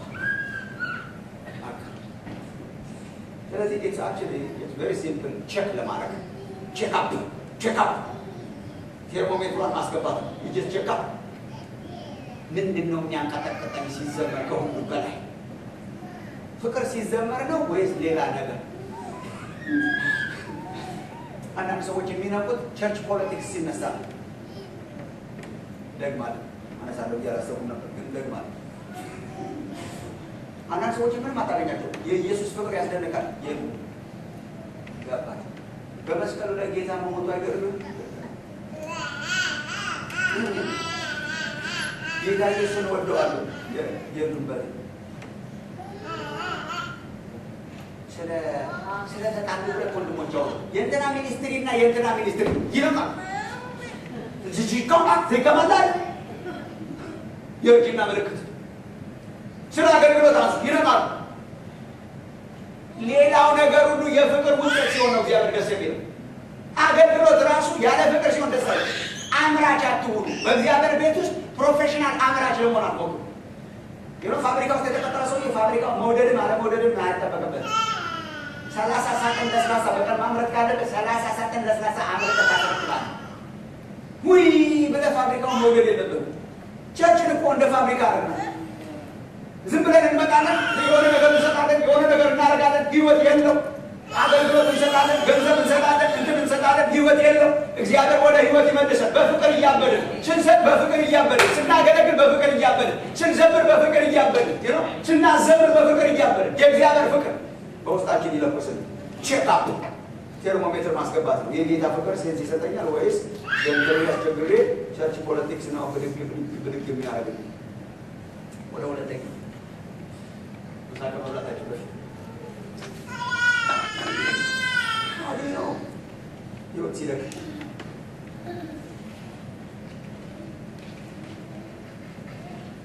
ሁለተኛ ማስታወሻውን የምትይዙ ሰዎች ስራውን የተመለከተ ነው። የተያያዥ ነው። አክቹዋሊ አንድ አይነትም ነው በአንድ በኩል ስታዩት፣ ግን ስራው ስፔሲፊካሊ የእግዚአብሔርን ስራ ይመለከታል። ስራውን የተመለከተ ነው። የመጀመሪያው ፍቅሩን የተመለከተ ነው። ሰከንድ ቲንግ ኢዝ የእግዚአብሔርን ስራ የተመለከተ ነው። እግዚአብሔር የሚገስጻት መርምሮ ያገኘባት ምን ማለት ነው? ሰው በመንፈሳዊ ህይወት ሲያረጅ፣ ሰው በመንፈሳዊ ህይወት ሲደክም የእግዚአብሔርን ስራ ይዘነጋል። የእግዚአብሔርን ስራ ይረሳል። በቀደም ጌት ሲያስታውሰ እንደነበረው ማለት ነው። መርሳት፣ እግዚአብሔር በህይወቱ የሰራውን የእግዚአብሔርን ስራ መርሳት ይታይበታል። አጉረምራሚ ይሆናል። አንግሬትፉል ይሆናል። ቁጥር 6 እስከ 7 እሱ ስራዬን ረስታችኋል፣ እንደ አባቶቻችሁ ሆናችኋል። ይሄን በጣም አጀስት ሆን እንደው እግዚአብሔር ልባችሁን ይስጠኝ ዛሬ። በጣም በብሉይ ኪዳንም በአዲስ ኪዳንም ሬፒቲቲቭ ኮንሴፕት ነው አሁን ማውራት። ኢትስ ቬሪ ማች ሪፒቲቭ፣ የተደጋገመ ነው። ነገር ሲደጋገም አጥብቆ ማለት በጣም ጥሩ ነው። እግዚአብሔር በተደጋጋሚ በብሉይ ኪዳን ህዝበ እስራኤል የሚገስጸው ስራዬን በጥንት ዘመን በመካከላችሁ ያረኩትን ስራዬን ረስታችኋል። እናንብበው ስፔሲፊካሊ ቁጥር 5 ልክ እንደ አባቶቻችሁ ሆናችኋል ነው ኢምፕሊኬሽን። አባቶቻችሁ ከኔ ዘንድ ራቁ፣ ከንቱነትንም የተከተሉ ከንቱ የሆኑ ምን ጥፋት አግኝተውብኝ ነው። እነርሱ ይልና ልክ እንደ አባቶቻቸው ስለሆኑ ማለት ነው። አዲሱ ትውልድ ከግብፅ ምድር ያወጣ፣ በተለይ እጅ እንድትረሳ አይፈልግም እግዚአብሔር። ከግብፅ ምድር ያወጣ፣ በምድረ በዳ በባድማ ጉድጓድም ባለበት ምድር፣ በውሃ ጥምና በሞት ጥላ ምድር፣ ማንም በማያርፍበት ማንም በማይቀመጥበት ምድር የመሪያን እግዚአብሔር ወዴት ነው ብለው አለ። እንዲያውም ከግብፅ አውጥቼ ያማረች ምድር ወተትና ማር የምታፈስ የበለጸገች ምድር ሰጠኋችሁ። በገባችሁ ጊዜ ምድሬን አጎሳቆላችሁ፣ ስራዬን ረስታችኋል። ከግብፅ ያወጣን አምላክ ወዴት አለ አላላችሁ። በምድረ በዳ የመረዳን አምላክ ደሊቨር ያደረገን አምላክ ወዴት ነው አላላችሁ። ባጭሩ you have forgotten my work of deliverance ነው እግዚአብሔር። you have forgotten the work of deliverance የdeliverance ስራዬን ነፃ ማውጣቴን ረስታችሁ። ምን አግኝተህብናል እግዚአብሔር። ምንድነው ምልክቱ? ወደ ከሸካራው መንገድ ተመለሱ የምትለን ምን ተፈጥሮ ነው? ከሸካራው መንገድ ተመለሽ፣ ጉሮሮሽን ከጥም ከልክይ፣ ውሃ ጠጪ፣ ረስርሽ የምትለን ምን ብሏል? ፍቅር ቀዝቅዟል። ነምበር 2 አሁን እግዚአብሔር የሚናገረው እግዚአብሔር የሰራውን የማዳን ስራ ረስታችኋል። ምልክቱ ይሄ መረመርከኝ ማለት ይሄ ነው።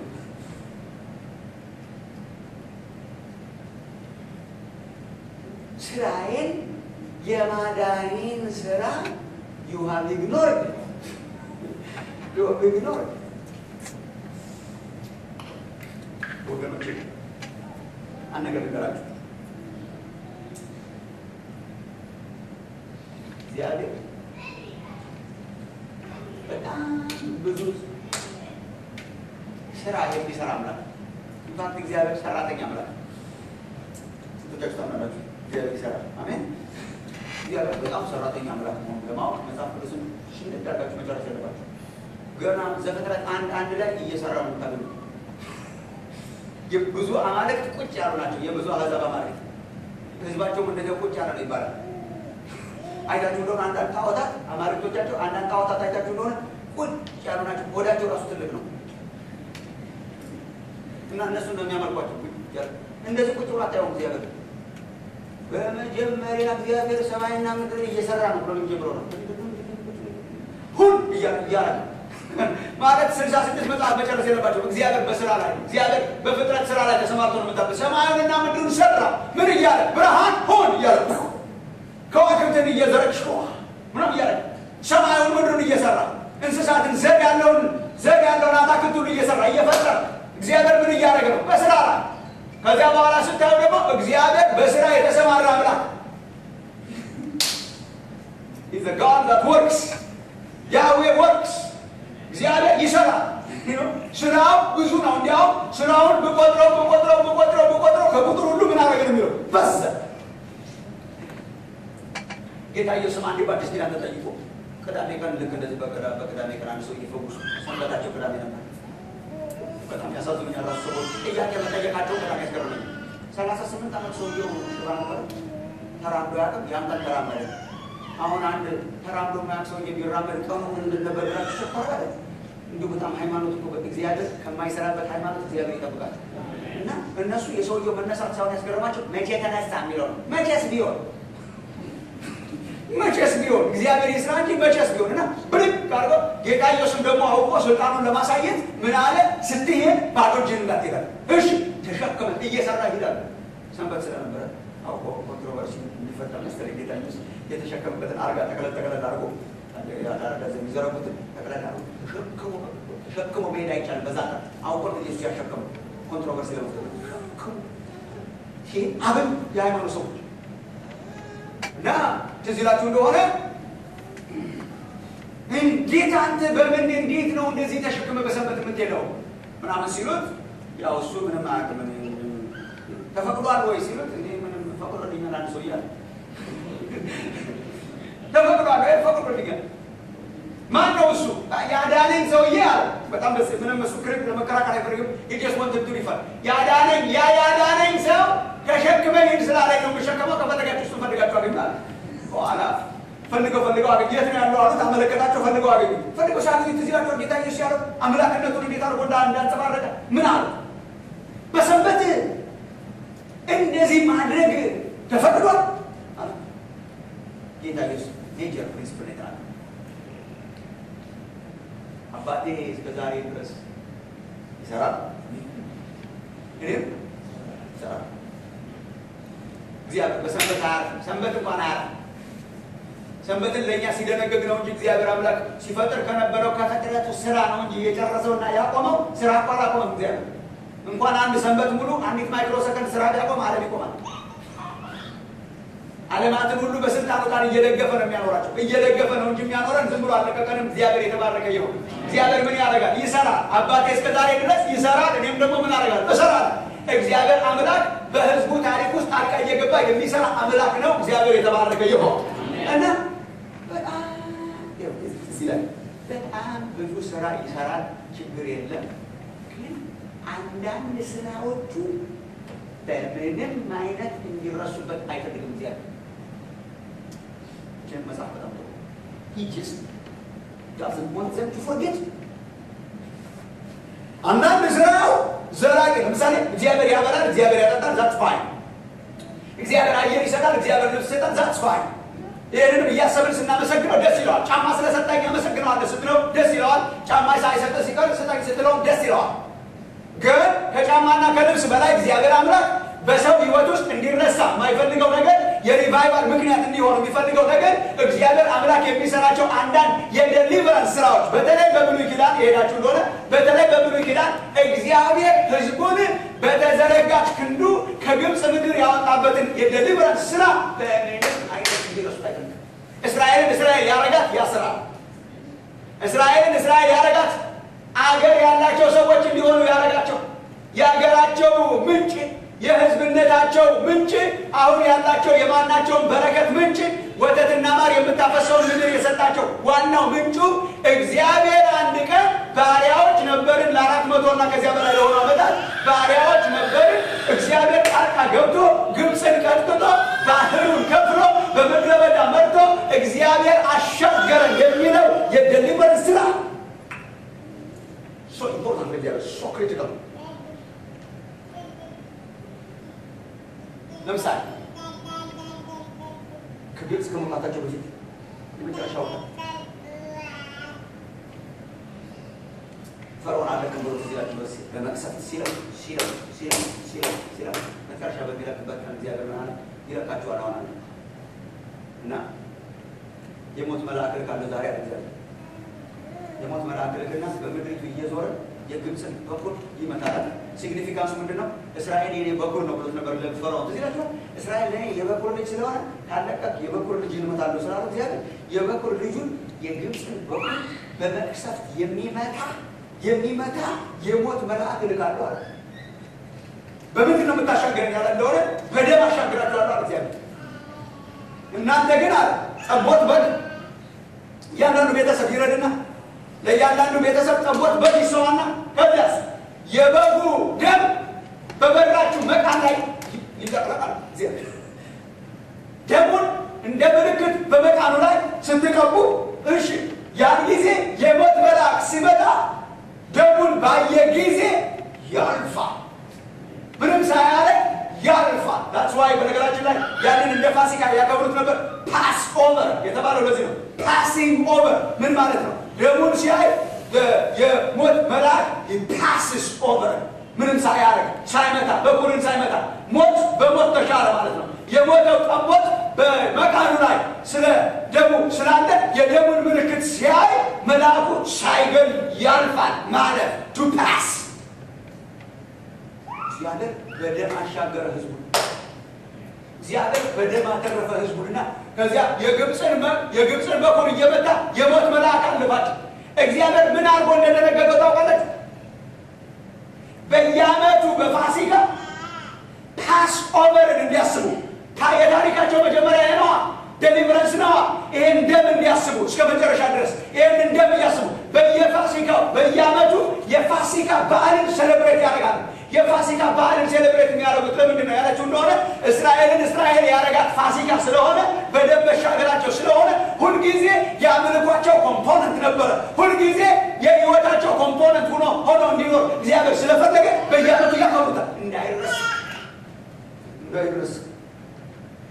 ፋሲካን በየዓመቱ መብል አድርጋችሁ በግ እያረዳችሁ ዩ ሴሌብሬት። ለምን? እንዳይረሳ።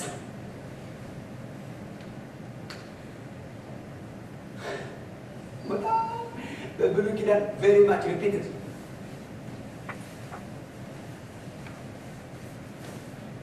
አባቶቻችሁ በግብፅ ባሪያዎች ነበሩ እያለ እግዚአብሔር ያወራል ሁልጊዜ። ትልቁ ሜጀር ስራ እግዚአብሔር ምንድን ነው የሰራው? እናንተ በግብፅ ባሪያዎች ነበራችሁ። ታዲያስ እግዚአብሔር ነፃ አወጣችሁ።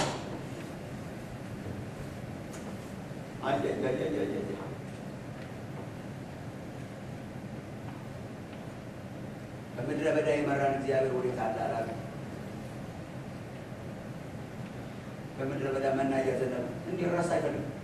ዮርዳኖስን ሲያሻግራቸው የመጨረሻው ፍርድን መሻገር የነበረባቸው ዮርዳኖስ ነበር። ዮርዳኖስን ሲያሻግራቸው ትዝ ይላችሁ እንደሆነ በደም አወጣቸው እግዚአብሔር ከግብፅ። ባህሩን ከፈለው እግዚአብሔር፣ ቀይ ባህርን ከፈለው። በምድረ በዳ መራቸው እግዚአብሔር ለ40 ዓመታት። መጨረሻ ላይ ዮርዳኖስ ሲደርሱ ዮርዳኖስ በጣም ሞልቶ ነበረ። እግዚአብሔር አሁን ዮርዳኖስን አደረገውና ተሻግረው ሲጨርሱ ልክ እንደ ፋሲካ ሌላ ፋሲካ ሰጣቸው። ኦልሞስት ሪሜምብራንስ ምን አላቸው እግዚአብሔር? ዮርዳኖስን ከደረቀ በኋላ ምን ነበር እግዚአብሔር ያላቸው? በሉ አሁን ድንጋይ ሰብስቡና እዚህ ጋር ሐውልት ይሰራ 12 ድንጋይ ተከመረ ማለት ነው እንዳይረሳ። ምንድነው ሲግኒፊካንሱ? ለልጆቻችሁና ለልጅ ልጆቻችሁ እግዚአብሔር ይህንን ባህር አድርጎት ነበረ። ህዝቡን በምድረ በዳ ያሻገረ አምላክ እግዚአብሔር ይባረክ ተብሎ እንዲነገር፣ ስራዬ እንዲነገር፣ ስራዬ እንዳይረሳ፣ ዴሊቨረንሱ እንዳይረሳ፣ እግዚአብሔር የሰራው ስራ እንዳይረሳ ምልክት አርጉ።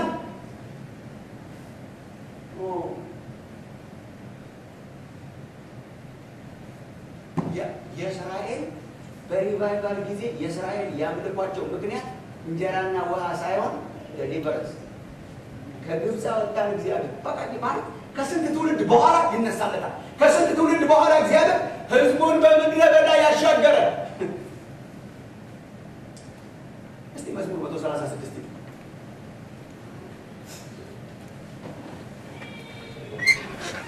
እግዚአብሔር አይናችን ይፈተው።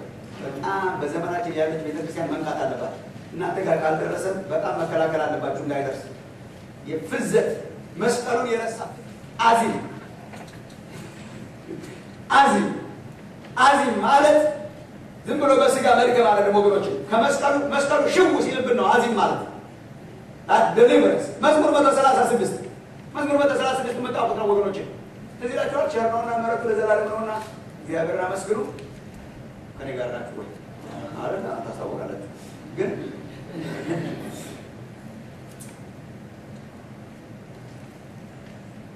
ማለት ኦልሞስት 26 ቁጥሮች እኮ እንደውም የሚያወራው ስለ አንድ ነገር ቸር ነውና ምሕረቱ ለዘላለም ነውና እግዚአብሔርን አመስግኑ። ጥቂት ነገሮች ነው እንጂ ጣልቃ የገቡት የግብፅ ታሪካቸው ነው። ከስንት ሺህ ዘመን በኋላ አመስግኑ ይላል ስለ ፍጥረቱ እስከ ቁጥር 6 አካባቢ ቁጥር 7 ብቻውን ታላላቅ ብርሃናትን የሰራ እየተገናኙ ሲያመልኩ ማለት ነው። እየተገናኙ ሲያመልኩ ብቻውን ታላላቅ ብርሃናትን የሰራ ምሕረቱ ለዘላለም ነውና፣ ለፀሐይ ቀንን ያስገዛው ምሕረቱ ለዘላለም ነውና ክሪኤሽን፣ ለጨረቃና ለከዋክብት ሌሊትን ያስገዛላቸው ምሕረቱ ለዘላለም ነውና ይልና ከዚህ ቀጥሎ እኮ የሚያወሩት ዴሊቨረንስ እንሄድበት እንዝለቅበት ደስ ይላቸዋል። መዝሙር ሲነበብ እንሄድበት ጥሩ ነው ብናመልክበት። ከበኩራቸው ጋር ግብፅን የመታ ለዘላለም ነው። ምን ስራውን ነው የምታነሱ? ከበኩራቸው ጋር ማንን የመታ? ግብፅን የመታ። የመዝሙራቸው አካል ግብፅን የመታ ከበኩራቸው ጋር ግብፅን የመታ ምሕረቱ ለዘላለም ነው። ቁጥር 11 እስራኤልንም ከመካከላቸው ያወጣ ምሕረቱ ለዘላለም ነውና እያላችሁ የምትዘምሩበት ምክንያት ምንድን ነው? እስራኤልን ከመካከላቸው አወጣ። ሌላው ሁሉ ትርፍ ነው። ሌላው ትርፍ ነው። አወጣ እግዚአብሔር ህዝቡ። ምሕረቱ ለዘላለም ነው። በጸናች እጅ በተዘረጋችም ክንድ በሏታ የኤርትራን ባህር በየክፍሉ የከፈለ ከሁለት የሰነጠቀ እስራኤልን በመካከሉ ያሳለፈ። አይገርማችሁም? አምልኳቸው ነበር ጠቅላላ የሚያወሩት እስራኤልን አሳለፈ፣ እስራኤልን አሳለፈ፣ ባህሩን ከፈለው፣ እስራኤልን አሳለፈ። እንቀጥል ትንሽ። ፈርዖንንና ሰራዊቱን በኤርትራ ባህር የጣለ። በቃ ይሄ የአንድ ሰሞን ነገር ሳይሆን ሁልጊዜ እንዲያስታውሱት የሚፈልገው ፈርዖንንና ሰራዊቱን በኤርትራ ባህር የጣለ ምሕረቱ ለዘላለም ነው። ህዝቡን በምድረ በዳ የመራ በሉታ ታላላቅ ነገስታትን የመታ ብርቱዎችንም ነገስታት የገደለ የአሞራውያንን ንጉሥ ሴዎንን የባሳንን ንጉሥ አግን ምድራቸውን ርስት አድርጎ የሰጠ ለባሪያው ለእስራኤል ርስት እኛን በመዋረዳችን አስቦናልና ከጠላቶቻችንም እጅ አድኖናልና ለሥጋ ሁሉ ምግብን የሚሰጥ የሰማይን አምላክ አመስግኑ። ምግብን የሚሰጥ አንዴ ናት መጨረሻ ላይ። አሁን እኛ ምግብን የሚሰጥ ነው ጠቅላላ የጨረሰ መጨረሻ ላይ ግብፅን ከግብፅ አውጥቶናል። ማዳናቸው ላይ ሴሌብሬት ሳልበሽ ላይ celebrated salvation. በምድረ በዳ መራ። እስራኤል ሲበረታ መዝሙሩ ይሄን ይመስላል። እስራኤል ሲደክም ደግሞ ላሳያችሁ። እስራኤል ሲደክም ተመልከቱ። የማዳኑን ስራ ይረሳል። ኤርምያስ ላይ ብቻ ሳይሆን መዝሙር 78 ወደ ኋላ ትንሽ ተመለሱ።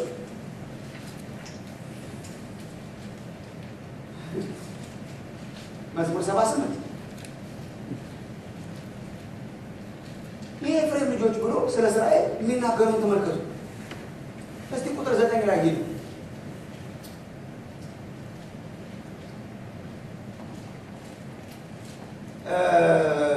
ቁጥር 6 ጀምሮ በቃ ተናገሩ፣ ለሚመጣው ትውልድ ተናገሩ፣ ለአባቶቻችን ያደረገውን ታላቁን ታምራት ምናምን። ቁጥር 9 ላይ የኤፍሬም ልጆች ለሰልፍ ታጥቀው ቀስትንም ገትረው በሰልፍ ቀን ወደ ኋላ ተመለሱ ይላል። ደከሙ።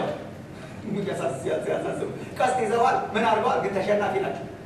የኤፍሬም ልጆች ለሰልፍ ታጥቀው ቀስትንም ገትረው በሰልፍ ቀን ግን ሲዋጉ ተሸነፉ ይላል። ወደ ኋላ ተመለሱ። በምን ምክንያት? ምክንያት ምንድን ነው? እንዴት ነው የኤፍሬም ልጆች የሚሸነፉ? ሌላው ቁጥር 10 ነው ምክንያቱ።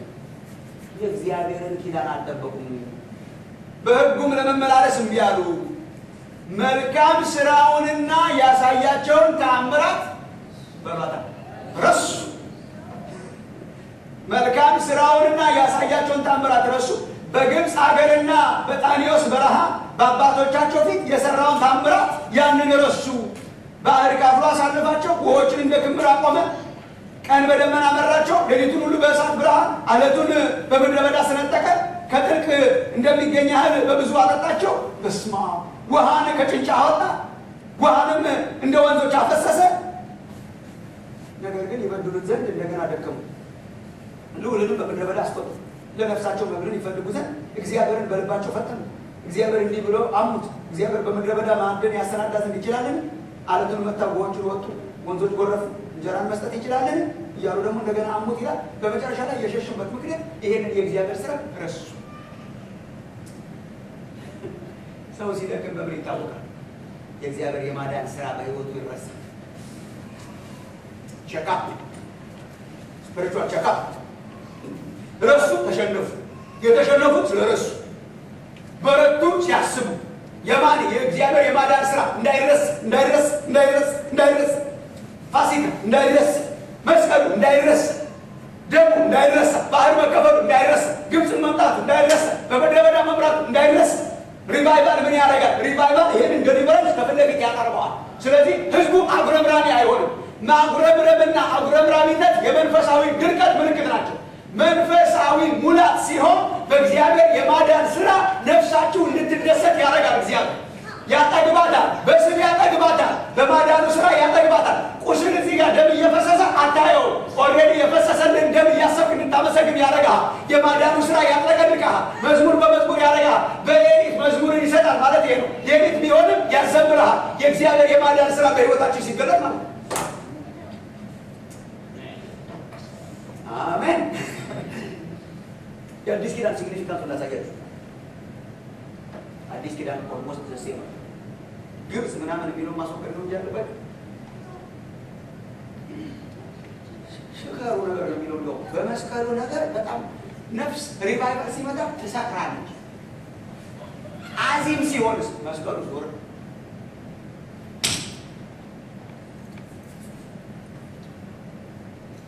ትናንትና እንዳልኩት ጌታ ኢየሱስ ብዙ ታምራት አድርጓል።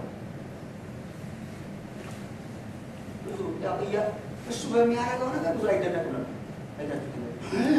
አይ ሰው ነው እንጂ የሚለው እሱ አይ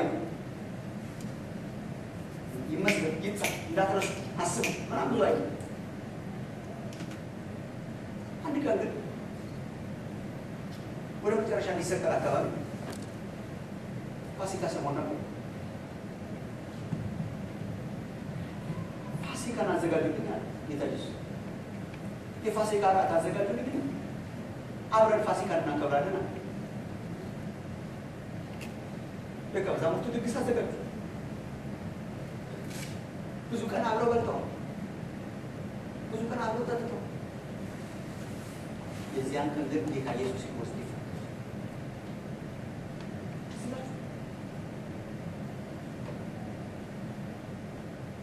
እንጀራውን አነሳና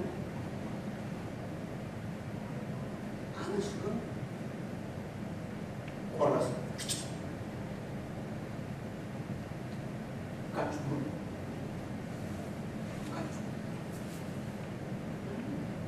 የተለየ ነገር ነው የሚናገር። ስለ እናንተ የሚቆረስ ስጋዬ ይህ ለእናንተ የሚቆረስ ስጋዬ ብሉ ማለት ነው። ደግሞ እየተገናኛችሁ ብሉ። ይህንን እየተገናኛችሁ ለምን ያሉት እንዳይረሳ፣ የስጋው መቆረስ እንዳይረሳ፣ ደሊቨረንስ እንዳይረሳ እየተቆኛ ትልቅ ሪሊጅን ስላደረግ ነው እንጂ የጌታ ራት ማለት ቆይ ነው ስግንት እየተገናኛችሁ ብሉ። ይህንን እንዳይረሳ ለመታሰቢያ ያርጉት። ምን ማለት ነው? አስቡ። ይህንን እየተገናኛችሁ ስትበሉ አስቡ። ኢን ሪሜምብራንስ እዚህ ላይ ያለ ኢን ሪሜምብራንስ ሪሜምበር ከዛ ጽዋንስ ሰጣችሁ ጠጡ።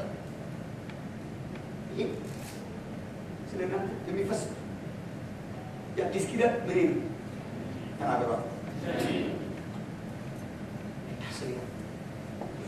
ቤተ ክርስቲያን እየተገናኘች የምታደርገው ይሄን ነበር። ይሄን ታስባለህ።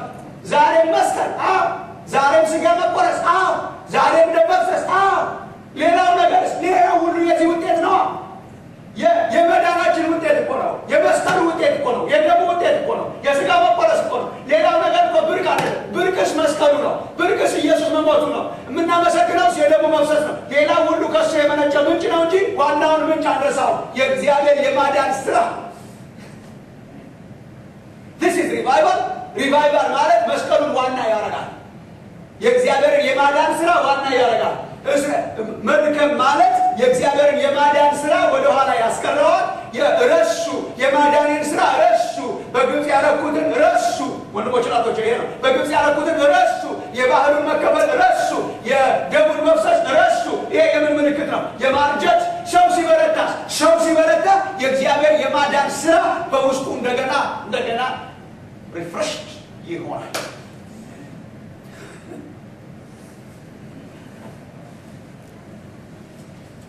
እንዲያው ላሳድራችሁ ይችላል። በአዲስ ኪዳን የደከመ ቸርች ፈልጋችሁ ካገኛችሁ ያደከማቸው ምክንያት መስቀሉ ሲረሳ። ቆሮንቶስ አሁን አንድ የደከመ ቸርች ፈልግ ብትል ቆሮንቶስ ጳውሎስ አለመተው ራሱ ይገርመኛል። ደብዳቤ 3-4 የመጻፍ እንዲሁ አንዳንዱ ፓስተር ቢሆን ጥሏቸው የለም። ዓለማውያን ናቸው ይላቸው። ሊትራሊ ዓለማውያን ነገር ነበሩ።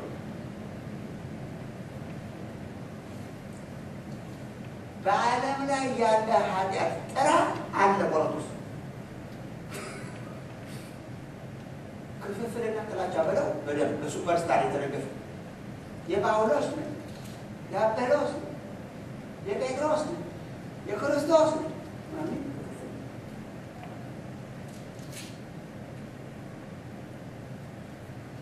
ዝሙት ጥራት በአሕዛብ የተወገዘ በአሕዛብ የተወገዘ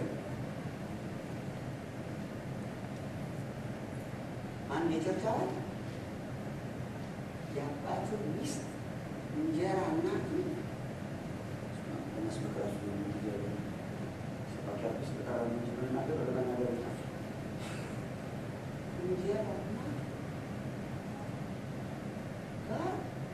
በአንድ ጊዜ የዝሙት ኢንሲደንት ወድቆ አለ። በዛ ቢሆን ጳውሎስ ተውሳት ስፋን እያልስ ወስዷል። ሰውዬው ወሰዳል። የቸርች አባል ሴትዮዋ የቸርች አባል አትመስለኝም የሚሳስበው ስለ እሷ ምንም አይል ጳውሎስ ዓለማዊ ሳትሆን በዚያ ላይ ሂስገና ባህታ በሮማኑ የተወገዘ እንደዚህ አገባት በአደባባይ የቆሮንቶስ ቸርች አባል ነው። ጳውሎስም ግራ ያጋባው ነገር ምንድን ነው? ምን ይላል? በአሕዛብ ዘንድ እንኳን የተወገዘ እንደዚህ አይነት ዝሙት በመካከላቸው አለ፣ የአባቱን ሚስት የወሰደ አለ ይልና እናንተም ኮርታችኋል። ምን ማለት ነው? የቸርች አባላት ደግሞ ሽረፍ ያደርጋሉ። በጣም ማለት የሚኮሩበት አክቲቪቲ ይሄን ይመስላል። ምንድን ነው ያኮራቸው ብዬ ሳስብ ጳውሎስ የሚለው እንዲሁ ማዘን አይገባችሁም ነበር፣ ምን ልባችሁ ሊሰበር አይገባም ነበር ምናምን የሚለው ጳውሎስ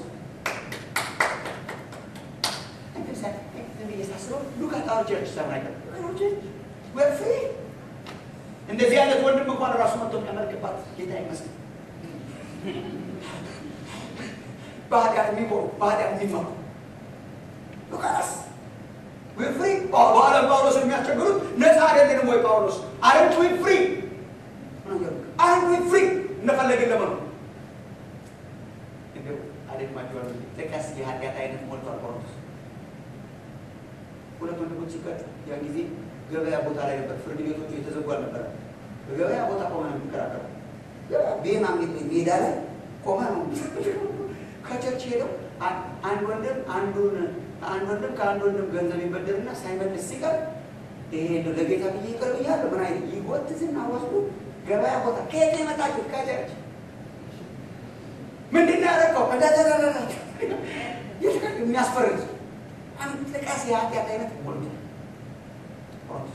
ጉባኤያቸው ቀውጢ ልሳን ብቅ የማይተረጎምበት ትንቢት የማይሰማበት ሙታን ትንሣኤን የቃሉ ከጳውሎስ ጋር እንዲሁም የሚከራከሩት ከጋለሞታ ጋር ግንተኛ ምን ችግር አለብን? ነፃ አይደለንም ወይ? መብል ለሆድ ነው፣ ሆድም ለመብል ነው የተፈጠረው። ምን አያለ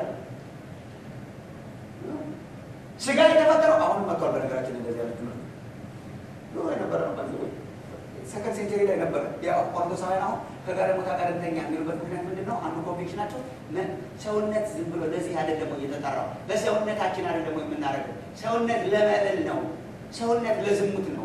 ለሰውነት የምናደርገው ኤክስፓንድ ነፍሳችን ስለዳነ ኦልሬዲ ነፍሳችን ሰኪውር ስጋና መንፈስን የሚለየው ማለት ነው። ስጋና መንፈስን ይለይና ስጋን ዝቅ ያደርግና ዲግሪ ያደርግና መንፈስን ከፍ ያደርግና መንፈሳችን ሰኪውር ስለሆነ በኃጢአታችን ብንሰራ ምን ችግር አለ? ቺካጎ ደርሶ እንደሆነ አዲስ አበባ እያናወጣል በኃጢአታችን ምን ችግር? ኃጢአትን ባለ ክርስቲያን የለም። ለምን? ዩ አር ስፒሪት አንድ ስፒሪት ስለሆነ ዩር ስፒሪት ኢዝ ሴፍ፣ ዩር ስፒሪት ኢዝ ሴፍ፣ ዩር ስፒሪት ኢዝ ሰኪውር፣ ዩር ስፒሪት ፎርጊቭ።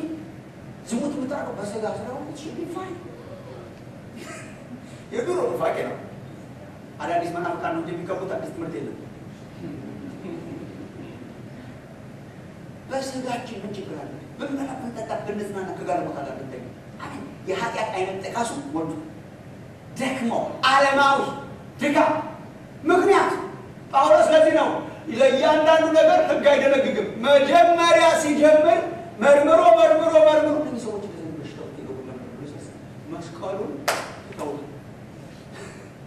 መስቀሉ ተረስቶ ነው እና ወደ ኋላ ተመልሶ ለካ የሰው ጥበብ አድርገው የተቀበሉት ክርስትና ወደ ኋላ ተመልሶ ከምዕራፍ 1 ጀምሮ የመስቀሉ ቃል ለሚጠፉት ሞኝነት ለእኛ ለምንድን ግን የእግዚአብሔር ኃይል the cross no power እንድንኖር የሚያደርገን ለአገልግሎት ኃይል፣ ለመኖር ኃይል፣ ለመዳን ኃይል የእግዚአብሔር የማዳን ስራ የተገለጠበት የኢየሱስ ክርስቶስ መስቀል የሰው ጥበብ ስላደረጉት መስቀል ለእኛ ለምንድን የእግዚአብሔር ኃይል ነው። ወደ እናንተ በመካከላችሁ በመጣው ጊዜ ትዝ አይላችሁም ወይ? ኢየሱስ ክርስቶስ እርሱም እንደተሰቀለ ከዚህ ውጭ ስብከቴም ሌላ ነገር አልነበረኝም። ሌላ ነገር ላለመናገር ቆርጬ ነበር። የሰራውና የዳናችሁት የኢየሱስ ክርስቶስ መስቀል ሲሰበክ ነው። መስቀሉ ተረስቶ ነው በኃጢአት የተሞላው። ድካም ለምን መጣ? መስቀሉ ስለተረሳ፣ ማዳኑ ስለተረሳ። የእግዚአብሔር የማዳን ስራ ረስቶ በሌላ ስለተኩት ነው ድካም ይመጣው። ሪቫይቫልና ኃይል እንዴት ነው የሚመጣው? ሪቫይቫልና ኃይል ደግሞ ፐርስፔክቲቭ ስናሲዝ ምን ስናደርግ የእግዚአብሔር የማዳኑ የመስቀሉ ኃይል ሲመለስ ኤዲቸር ገላትያ እንደዛው እንደው ወደ ህግ ነው ደግሞ እነኛ ወደ ህግ አልባነት ነው። እነኚህ ደግሞ ወደ ህግነት። ቆሮንቶስና ገላትያ ኦልሞስት ተቃራኒ ናቸው። እነኚህ ጭልጥ ብለው በነፃነት ስሜትና ህግ አልባ ሆነው ነው የሚጋለቡት ቆሮንቶሳውያን። እነኚህ ደግሞ በህግ ነው የምንጸድቀው ብለው ሹም ተቀበለው። ጳውሎስ ምን እንደሚሉ ታውቃላችሁ? ምዕራፍ 6 ላይ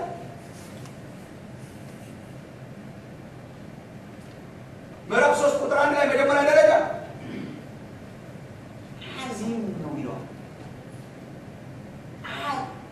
እግዚአብሔር ከአዚም ይጠብቃል።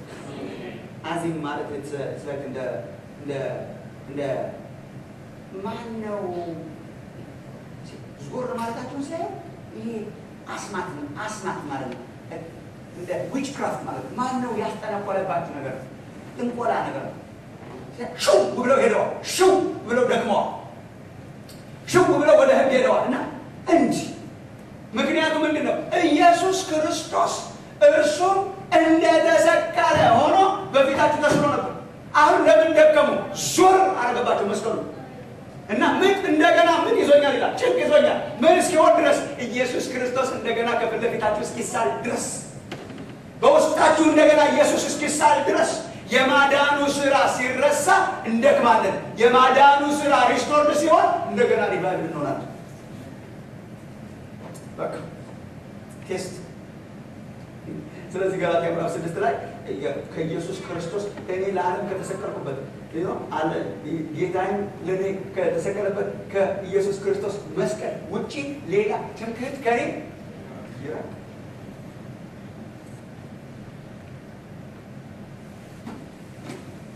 ቴርሞሜትር ሕይወት ሲያረጅ በምን ይታወቃል? የእግዚአብሔር የማዳን ስራ ይጠፋል። የመስቀሉ ስራ ይረሳል። ፋሲካው ይረሳል።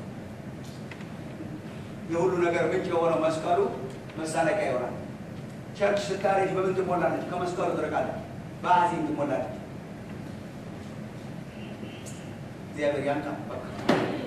ይሄ ነው የአዚሙ ምክንያት። ይሄ ነው የድካሙ ምክንያት። ከወንጌል በጣም ስለራቀ፣ ከመስቀሉ በጣም ስለራቀ፣ ከእግዚአብሔር የማዳን ስራ በጣም ስለራቀ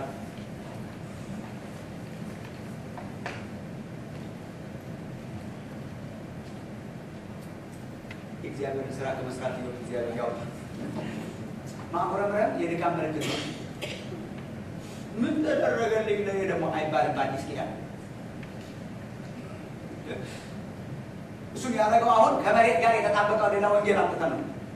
ሁሉም ነገር በመሬት የሚለካ የመሬቱ ነገር ከፍ ሲል ጌታ ከኔ ጋር ነው የሚል፣ የመሬቱ ነገር ዝቅ ሲል ምን ሆኜ እንደሆነ አላውቅም ገስጽ ምናምን ብሎ የሚያስገስጥ እንዴ! እኛ እኮ ለማጉረምረም ፈቃድ የለንም፣ ቻንስም የለንም። እስከማናጉረመርም ድረስ ምክንያት እስከማይኖረን ድረስ ሰማይና ምድርን ያስታረቀበትን የመስቀሉን ቃል በላያችን ላይ ያቆመ በመስቀሉ ያዳነን አምላክ ምን ያደርገን? ከዚህ በላይ አልበላሁም ቁርሴን አትብላ አትብላ አበላለሁ ብላ ያበላ ጌታ ኢየሱስ ያላካበደው ለምንድን ነው የምናካበደው? እሱ ራሱ አላካበደው። የሰማይ ወፍ ቀንድባለሁ አንተንም ቀንድባለሁ ብሏል። ከዚህ በላይ የሆነ ስራ እግዚአብሔር አድርጓል። እሱን ሴሌብሬት ማድረግ ነው የሚሻለው። መስቀሉን ሴሌብሬት ማድረግ፣ እግዚአብሔር የሰራውን ስራ ሴሌብሬት ማድረግ። አጉረምራሚነት የድካም ምልክት ነው። ማጉረምረም እስከማንችል ድረስ ትልቁ ስራችንን ሰርቶ የጠራን አምላክ የተባረከ ይሁን። ላለማምለክ ቻንስ የለንም እኛ። ላለማምለክ አንችልም እኛ። ለምን? የእግዚአብሔር የማዳን ስራ በህይወታችን የተገለጠብን ሰዎች ስለሆነ መቃመሳችን መባላሽ ያለናል። ግን አሁን ጳውሎስን አይነት እንዲያውረበረን ማድረጋችን እገድላለሁ ብትለው ተገኝቶ ነው ይላል። ቀጥ ብለህ ቆም ብራዘር ተገኝቶ ነው። እኔ እንደውም መሄድ እፈልጋለሁ። ለእናንተ ብዬ ነው ትንሽ መቆየት የፈለግኩት። ሊሆን ድግሞ አልጎ በደስታ እንዲያው አሟሟቴ እንደሱ እንዲሆንልኝ ብቻ ነው የምመኘው ብሎ አሁን ብዙ ጊዜ ሰይጣን ማስፈራሪያው ሞት ናት። ማስፈራሪያው ሰይጣን ሞት ናት። ጳውሎስ መፍራት ሳይሆን ስለ አሟሟቱ ይነግረዋል። እርሱንና እንዲያውም የትንሣኤውን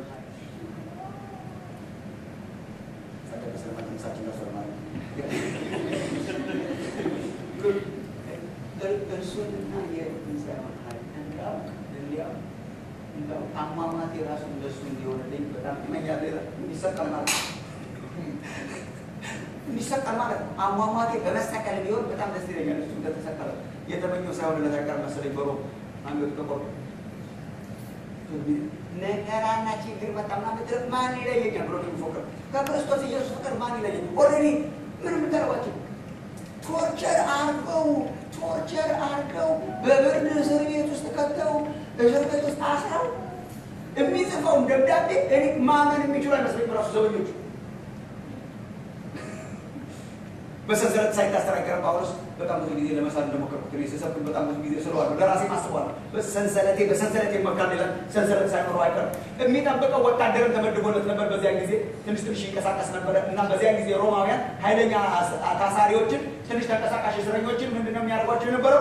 አንዱ ሰንሰለት ጫፍ ከታሳሪው ጋር ከእስረኛው ጋር ይሆንና ሌላኛው የሰንሰለት ጫፍ ደግሞ ከዘበኛው ጋር ይታሰራል። ተጠባቂ ወታደር ግን የሚያክል ወታደር አጠገብ ቆሞ ሰንሰለቱ ጫፍ አለ አልበዛኛው ለመንቀሳቀስ እንዲመች ማለት ነው። ከእንጨት ጋር ከሆነ መንቀሳቀስ ስለማይቻል ጳውሎስ እየተንቀሳቀሰ አብሮ የሚንቀሳቀሰው ከዛ ሰውዬ ጋር ነው። እንደዚህ እያለ ነው የሚውለው። ዘበኛው ነው የሚቀየረው እንጂ እስረኛው አይቀየርም። እና ሰዓት ሲደርስ ሽፍቱ ሲደርስ የኛው ያወርቅና የሚቀጥለው መጡ አርጎ ይዘጋል። የማይወጣለት ጳውሎስ ዝም ብሎ ይቀጥላል። ደም በደም ሳይሆን አይቀርም እና በጣም ይዘምራል።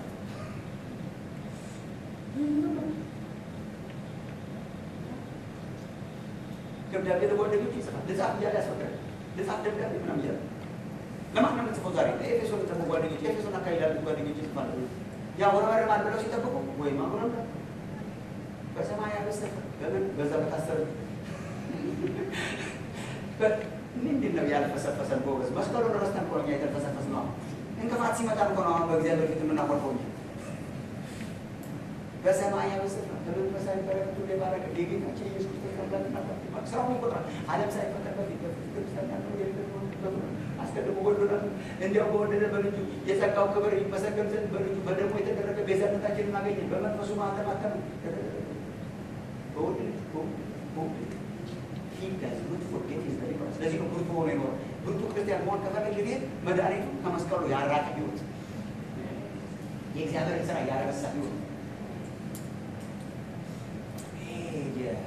አዲስ አበባ ቺካጎ ይኖራል። ስፖይል ኪድስ የሚባሉ አሉ። ስፖይል ኪድስ ማለት የቦሌ ልጆች ማለት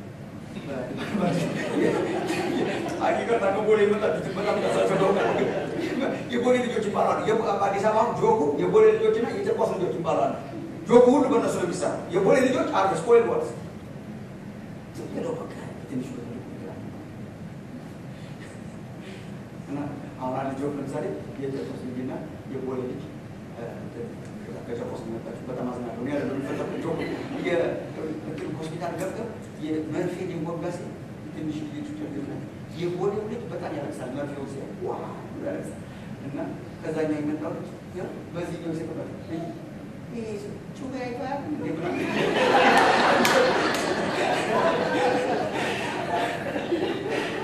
ምን ማለት ደርሶ ስፖርት ወላጆቻቸው በጣም የተንከባከቧቸው ማለት ነው።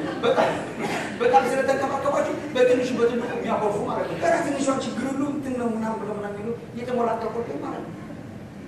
እነኛ ደግሞ መከራ የሚችሉት ለማለት ነው። ሊዝ ጆክ ግን አንዳንድ ጊዜ አሁን እኛ ትንሽ ስፖይል ኪድስ ሳንሆን በእግዚአብሔር ፊት በጣም ትንሹ ትልቁ እናበረበረበት ቸርች ለመቅረት ትንሽ ነው የሚፈልጉ ሰዎች አሉ። አልመጣም ቸርች ይላሉ። ምን ሆነች ነው? ፓስተር አልጨበጠኝም በደንብ አሉ። ስፖይል ኪድስ እስከ ሞት ድረስ የተጋፈጡ ወንድሞች እናቶች እያሉ ስፖይል ኪድስ ለምንድን ነው እንትን የማታደርጉት? ትንሽዬ ምክንያት ይሄ እኮ የመድከም ምልክት ነው። ክርስቲያን ሲደግም ነው እንደዚህ የሚያደርግ። ሳይደግም ግን እንኳን መጨበጥ አለመጨበጥ ሞትን አያስቀረውም። ለምን? የሞተለት የናዝሬቱ ኢየሱስ ፊት ለፊቱ ስለተሳለ፣ በእግዚአብሔር ስራ ውስጥ ስለተዋለ፣ በእግዚአብሔር የደሊቨረንስ ስራ ውስጥ ስለተዋለ እሱ እግዚአብሔር ወደዛ ሪቫይቫል ይመልሳል። ቸርች ከእግዚአብሔር ስትርቅ ምን ይሆናል? የመስቀሉ ስራ እየራቀ ይመጣል። ስትታደስስ መስቀሉን እንደገና ያመጣውና እግዚአብሔር በፊት ለፊታችን ያደርገዋል። አጭር ጸሎት እንጸልይና ትንሽ እንረፍ።